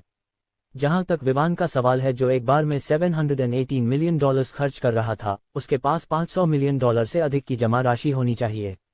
इसके लिए उसे बैंक द्वारा एक विशेष कार्ड दिया जाता। कांपते हाथों से सबरीना ने कार्ड लिया। हालांकि उसने विवान पर भरोसा किया, फिर भी उसे यह पुष्टि करनी थी कि कार्ड में आवश्यक राशि है। आखिरकार विवान का कार्ड एक सामान्य था। कार्ड स्वाइप करने के बाद उसने मशीन विवान को दी, जिसने फिर अपना पिन डाला और उसे वापस कर दिया। इतने सारे अंकों को देखकर सबरीना के हाथ और भी ज्यादा कांपने लगे। लगभग 1 मिनट बाद उसने भुगतान पूरा किया और कार्ड को विवान को दोनों हाथों से वापस कर दिया, जैसे कि उसे डर था कि कार्ड गिर जाएगा। मिस्टर विवान, मैंने राजकुमार और राजकुमारी के महल का भुगतान पूरा कर लिया है, लेकिन कार्यालय भवन के लिए राशि इतनी अधिक है, इसलिए हमें बैंक में जाकर लेन देन करना होगा या आपको उच्च स्तर का कार्ड प्राप्त करना होगा, सबरीना ने कहा। जब विवान ने कार्ड प्राप्त किया, विवान ने समझते हुए सिर हिलाया। ऐसा लग रहा था कि वह इस यात्रा के दौरान बैंक में जो करना चाहता था वह पूरा कर सकेगा। वह ग्रोसरी विभाग और जैक्सन एंटरप्राइज के लिए एक अलग खाता खोल सकता था। तो चलो वहां चलते हैं, विवान ने कहा और लिफ्ट की ओर बढ़ा।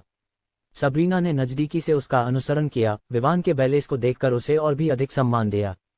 आखिरकार यह सब तरल स्थिति में था। संपत्तियों की बात तो छोड़िए, कोई केवल उसकी संपत्ति की कल्पना कर सकता था।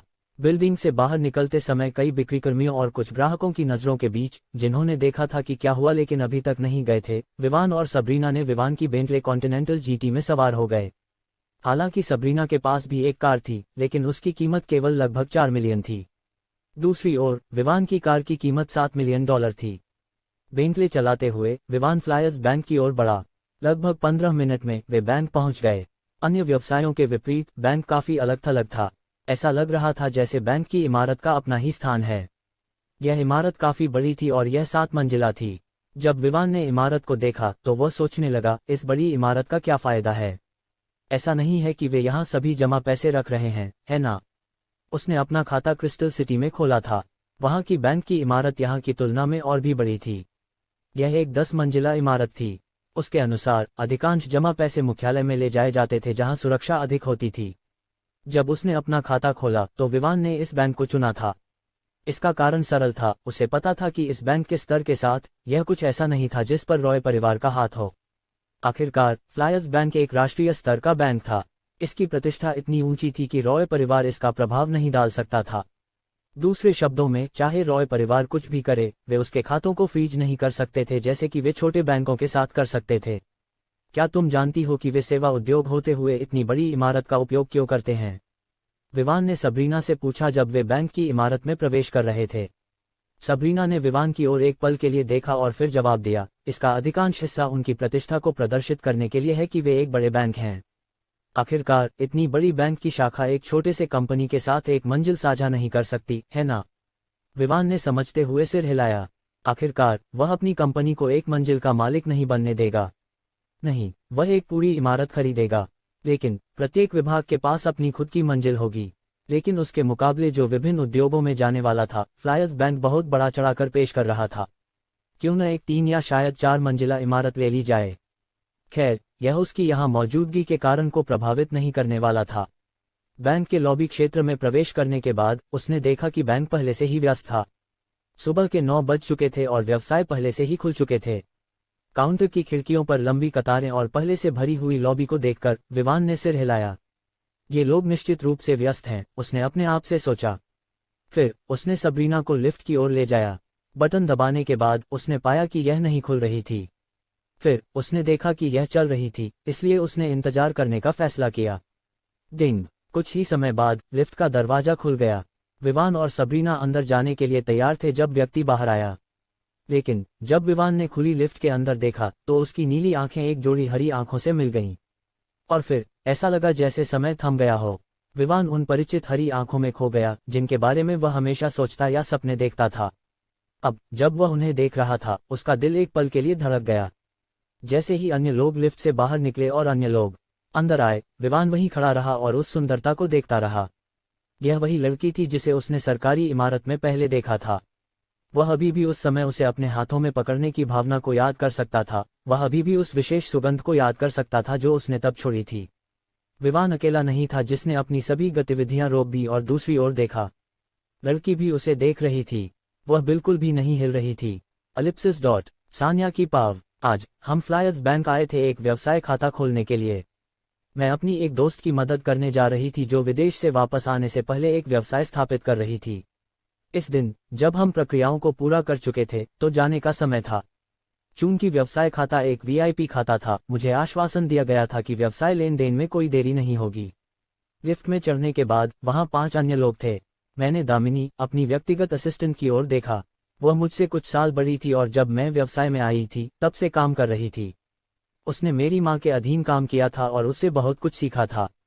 जब मैंने हमारे परिवार के कुछ व्यवसायों का प्रबंधन करना शुरू किया तो मेरी मां ने दामिनी को मेरी व्यक्तिगत असिस्टेंट बनने के लिए कहा ताकि वह मुझे काम में सहायता कर सके क्योंकि मैं अपने माता पिता से सीखी गई सभी चीज़ों को लागू करने की कोशिश कर रही थी। दामिनी, क्या तुम्हें लगता है कि व्यवसाय सफल होगा? मैंने पूछा। यह पहली बार था जब मैं एक व्यवसाय को शून्य से शुरू कर रही थी। हालांकि मैं कुछ पारिवारिक संबंधों का उपयोग कर रही थी, लेकिन इसका अधिकांश हिस्सा किसी की मेहनत पर निर्भर करता था। इस बारे में चिंता मत करो युवा मिस। सब कुछ ठीक है। मैंने सब कुछ बहुत अच्छे से चेक किया है। फैशन और टेक्सटाइल उद्योग हाल ही में काफ़ी अच्छा कर रहा है। इसके अलावा हम यहाँ सोमेश्वर सिटी में एक शुरू कर रहे हैं, इसलिए यह निश्चित है कि यहाँ कोई प्रतिस्पर्धा नहीं होगी परिवार की ताकत और संबंधों को देखते हुए। दामिनी ने आत्मविश्वास से कहा। मैंने आश्वस्त महसूस किया, इसलिए मैंने अपने दिल में घबराहट को दबाने के लिए गहरी सांस ली। हालांकि मैं अपने अधीनस्थों के सामने डोमिनेटिंग और ठंडी थी, मुझे पता था कि मैं आखिरकार एक लड़की हूँ। लेकिन मुझे अपने अधीनस्थों के सामने एक कठोर रूप रखना था ताकि मैं उनका सम्मान प्राप्त कर सकूं। बेशक हमारी बात चुपचाप हो रही थी। जैसे ही लिफ्ट नीचे जा रही थी, मैंने बाहर निकलने के लिए खुद को तैयार किया। हमें अभी भी बहुत सारे काम करने थे क्योंकि व्यवसाय अभी शुरू हो रहा था। Ding. Ground floor. Lift ground floor पर पहुंची जब एक रोबोटिक आवाज ने कहा कि हम जिस मंजिल पर हैं वह ग्राउंड फ्लोर है। जैसे ही दरवाजे दोनों तरफ खुलने लगे, मैं लिफ्ट से बाहर निकलने वाली थी जब मेरा शरीर ठहर गया। मेरी आंखें नीली आंखों से मिल गईं। वही नीली आंखें जो कुछ दिन पहले थीं। वही आंखें जो मेरे दिल की धड़कन को तेज कर देती थीं और मुझे असहज कर देती थीं। किसी कारण से मैं हिली नहीं और केवल उन नीली आंखों को देखती रही जो मेरी आंखों में गहरी भावनाओं के साथ देख रही थीं। उसकी आंखों से मुझे जिज्ञासा, भ्रम, जिद और अन्य भावनाएं दिखाई दे रही थीं।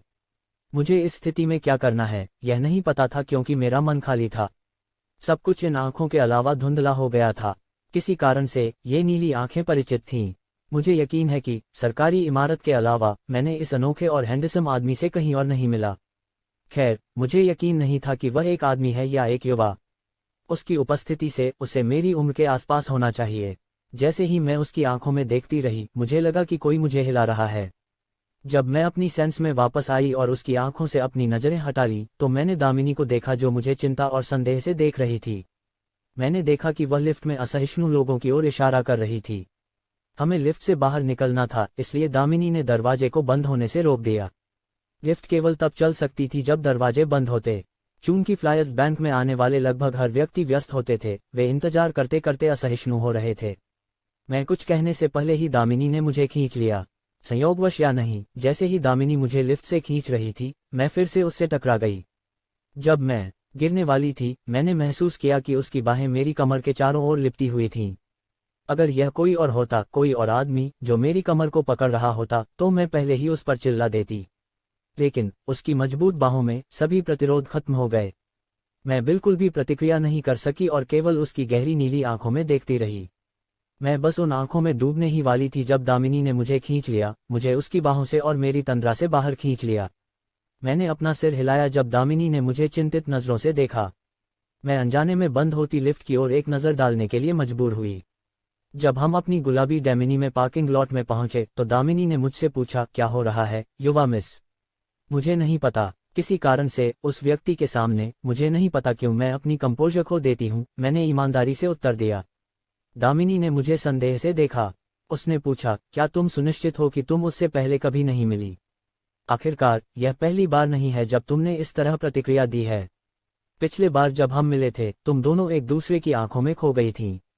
पिछली बार? मैंने अनजाने में पूछा जब मैंने उस दिन क्या हुआ था यह याद किया। हम सरकारी इमारत में लाइसेंस प्राप्त करने जा रहे थे जो हम शुरू करने वाले थे। मैं उस दिन बैठक से देर से बाहर आई थी, इसलिए मैंने कार्यालय में जल्दी पहुंचने के लिए दौड़ लगाई। संयोगवश या दुर्घटना से हम एक दूसरे से टकरा गए। अगर उसने मुझे नहीं पकड़ा होता तो मैं गिर जाती। दामिनी ने मुझे कुछ समय तक देखा, लेकिन मैंने यह भी नहीं देखा कि मेरा मन पहले ही कहीं और चला गया था। जब मैंने अपने शरीर को हिलते हुए महसूस किया तो मैंने दामिनी को देखा जो मुझे चिंतित नजरों से देख रही थी। मैं वहां उसे एक थप्पड़ दे सकती थी, बस उसने जानबूझकर ऐसा नहीं किया और उसने कुछ नहीं कहा। अन्यथा मैं कहती कि वह तुम्हारे पीछे भागने के लिए एक नाटक कर रहा था। दामिनी ने यह कहते हुए कहा जैसे वह बड़ी बहन हो। मैं उसकी इस बात पर केवल हंस पाई क्योंकि उसका चेहरा मेरे लिए मजेदार लग रहा था। बेशक यह पक्ष केवल उसके और मेरे माता पिता के सामने ही दिखता था। चलो चलते हैं, हमें अभी भी बहुत कुछ करना है, मैंने दामिनी से कहा और कार चलाने लगी।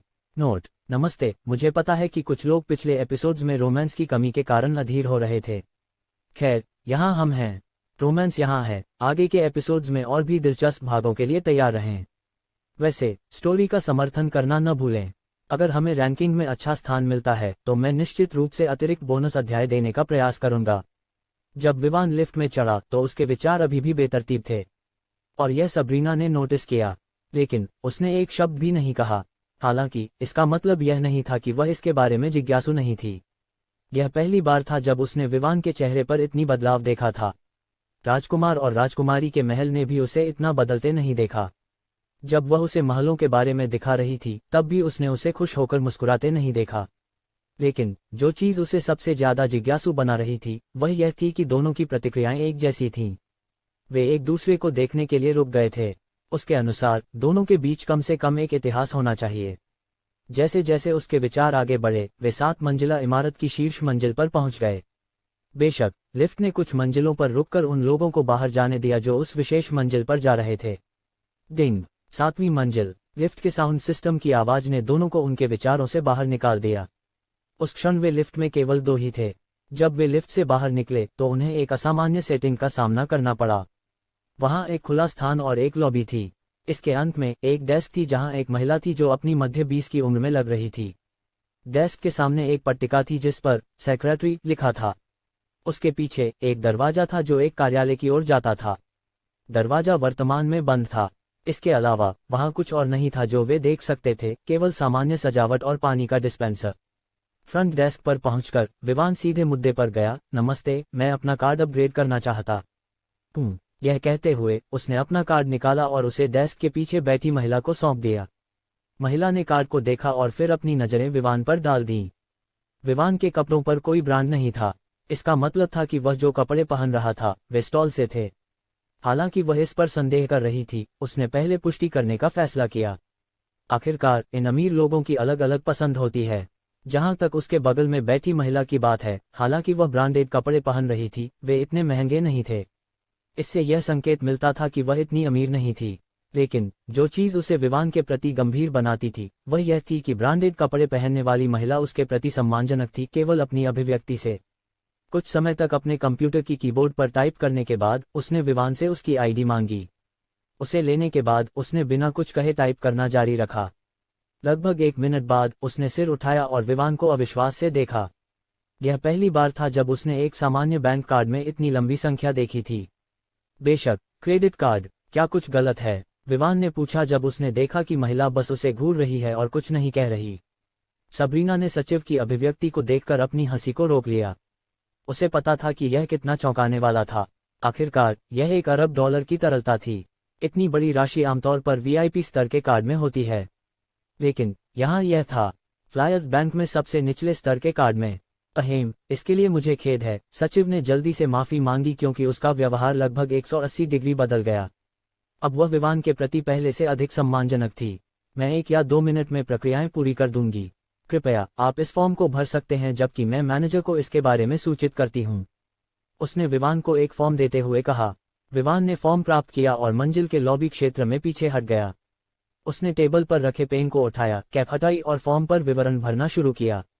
जब वह फॉर्म भर रहा था, सचिव अपने डेस्क के पीछे के कार्यालय में दौड़ गई। उसने दरवाजे पर दस्तक देने की शिष्टाचार को भी भूल गई। विशाल कार्यालय के अंदर एक शानदार डेस्क थी। इसके सामने 2 कुर्सियां थीं और एक पीछे थी जहां एक आदमी बैठा था।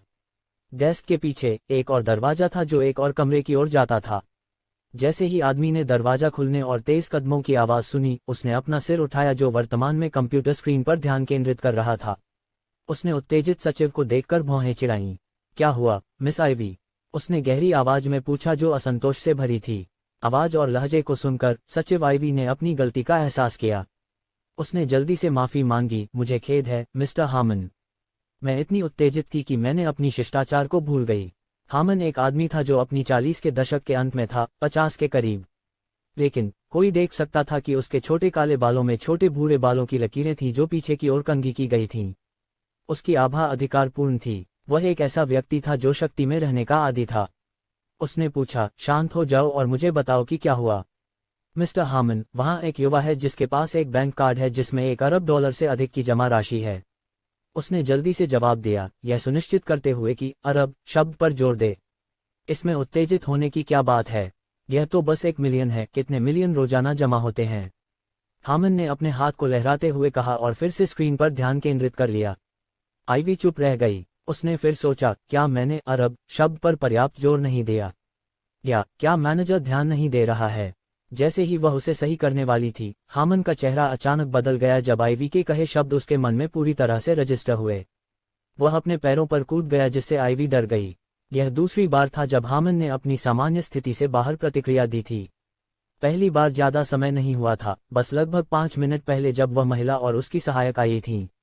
वे एक बड़े बैकग्राउंड से थीं, इसलिए उनके यहाँ शाखा में आने के लिए यह उनके लिए एक सम्मान था। अब यहाँ एक और व्यक्ति था जिसने मैनेजर से इतनी बड़ी प्रतिक्रिया पैदा की। उसने सोचा, आज कौन सा दिन है? सोचने के बाद यह शनिवार था। इस दिन कुछ लोग बैंक में आते थे या ज्यादातर जो आते थे वे बड़े ग्राहक नहीं होते थे। हालांकि यह कहा जा सकता था कि बैंक काफी भरा हुआ था। यह केवल निचली मंजिल पर था जहां सामान्य खातों वाले लोगों को सेवाएं मिलती थीं। हामन अपनी डेस्क के पीछे से निकला और आइवी को उसके कंधों से पकड़कर उसे हिलाते हुए पूछा, वह कहाँ है? तुमने उसका स्वागत क्यों नहीं किया? जाओ और उसे अंदर लाओ। नहीं, मैं खुद उसे मिलकर आता हूँ। प्रश्नों की बौछार ने आइवी को प्रतिक्रिया देने का समय नहीं दिया और हामन कार्यालय से बाहर दौड़ गया। आइवी कुछ समय के लिए विचारों में खोई रही, यह सोचते हुए कि उसके बॉस ने अपनी संयम खो दी। फिर उसने जल्दी से उसका पीछा किया। एलिप्सिस डॉट फॉर्म भरने के बाद विवान उसे काउंटर पर रखने ही वाला था कि कार्यालय का दरवाजा खुला और एक आदमी जो अपनी 40 के दशक के अंत में था, जल्दी से बाहर निकला। वह चारों ओर देख रहा था, पूरी तरह से विवान और सबरीना को नजरअंदाज कर रहा था। उसने भौहें चिढ़ाईं। वह अभी बात करने ही वाला था जब आइवी चौड़ी खुली दरवाजे से बाहर दौड़ी। वह कहाँ है? उत्तेजित होकर हामन ने आइवी से पूछा। आइवी फिर से चौंकी। फिर उसने अपनी नजरें विवान की ओर मोड़ी जो उन्हें खाली नजरों से देख रहा था, लेकिन उसने एक शब्द भी नहीं कहा। उसकी प्रतिक्रिया ने हामन को भौहें चिढ़ाने पर मजबूर कर दिया, लेकिन उसने उसकी नजरों का अनुसरण किया और विवान की ओर मुड़ गया। आइवी के चेहरे पर जो अभिव्यक्ति थी उससे वह समझ गया कि वह विवान ही है जिसके पास इतनी बड़ी राशि है, लेकिन यह उसे चौंका गया। वह एक मध्य आयु के आदमी या शायद एक बूढ़े आदमी को देखने की उम्मीद कर रहा था। किसे पता था कि सुपर अमीर व्यक्ति एक युवा था, बेशक सोमेश्वर सिटी के लिए सुपर अमीर। उसका चेहरा थोड़ी शर्मिंदगी में बदल गया जब वह विवान की ओर बढ़ा। उसने अभी हाल ही में विवान को नजरअंदाज किया था। जब वह विवान के सामने पहुंचा तो उसने हाथ बढ़ाया और हाथ मिलाते हुए अपना परिचय दिया। नमस्ते, मैं हामन बिको, फ्लायर्स बैंक सोमेश्वर सिटी शाखा का मैनेजर हूँ। नमस्ते, विवान ने हाथ मिलाते हुए सरलता से उत्तर दिया। अहेम, हामन को पता था कि यह उसके पिछले व्यवहार के कारण था जब वह सुपर अमीर मध्य आयु के या बूढ़े आदमी को खोजने की कोशिश कर रहा था। उसने पूरी तरह से भूल गया था कि आइवी ने कहा था कि वहां एक युवा है। अब उसकी बातें केवल अरब शब्द से हिल गई थीं। मिस्टर, वह विवान को कार्यालय में आमंत्रित करने ही वाला था जब उसे याद आया कि उसे विवान का नाम नहीं पता। इसलिए वह केवल असहजता से हकलाते हुए विवान की ओर देखा। विवान ने निराशा से सिर हिलाया और अपना परिचय दिया। आप मुझे विवान कह सकते हैं। हाँ मिस्टर विवान, कृपया मेरे कार्यालय में स्वागत है और चाय या कॉफी लें। उसने यह कहते हुए आइवी की ओर देखा। आइवी तुरंत समझ गई कि वह क्या मतलब रखता है और दोनों तैयार करने के लिए तैयार हो गई ताकि विवान चुन सके। ठीक है, विवान ने सिर हिलाया और फिर सबरीना की ओर देखा जो अभी भी लॉबी क्षेत्र में सोफे पर बैठी थी। मेरे साथ आओ। सबरीना पहले तो चौंकी, फिर वह उत्साहित हो गई। उसे पता था कि चाहे जो भी हो, वह फ्लायर्स बैंक के मैनेजर के कार्यालय में प्रवेश करने के लिए योग्य नहीं थी। लेकिन अब विवान उसे एक मौका दे रहा था, इसलिए उसने जल्दी से सिर हिलाया और उनके साथ कार्यालय में चली गई। विवान ने कार्यालय की साधारण लेकिन सुरुचिपूर्ण सजावट को देखा और अपने आप में प्रशंसा की। जब वह सबरीना के साथ कुर्सी पर बैठे जो केवल तब बैठी जब विवान बैठ गया, विवान ने व्यवसाय में प्रवेश किया। मैं अपने बैंक कार्ड का स्तर अपग्रेड करना चाहता हूं, जिसके बाद मैं एक ट्रांसफर करना चाहूंगा, विवान ने कहा। जब हामन ने देखा कि विवान इतना सीधा व्यक्ति है तो उसने उसे चापलूसी करने की कोशिश नहीं की और सिर हिलाते हुए विवान के विवरण को अपने कंप्यूटर की कीबोर्ड पर टाइप करना शुरू किया। आपके खाते में पैसे की मात्रा के अनुसार आपके पास हमारे बैंक से एक ब्लैक कार्ड प्राप्त करने का अधिकार है। तो दोस्तों, आज का एपिसोड यहीं खत्म होता है, लेकिन कहानी अभी बाकी है।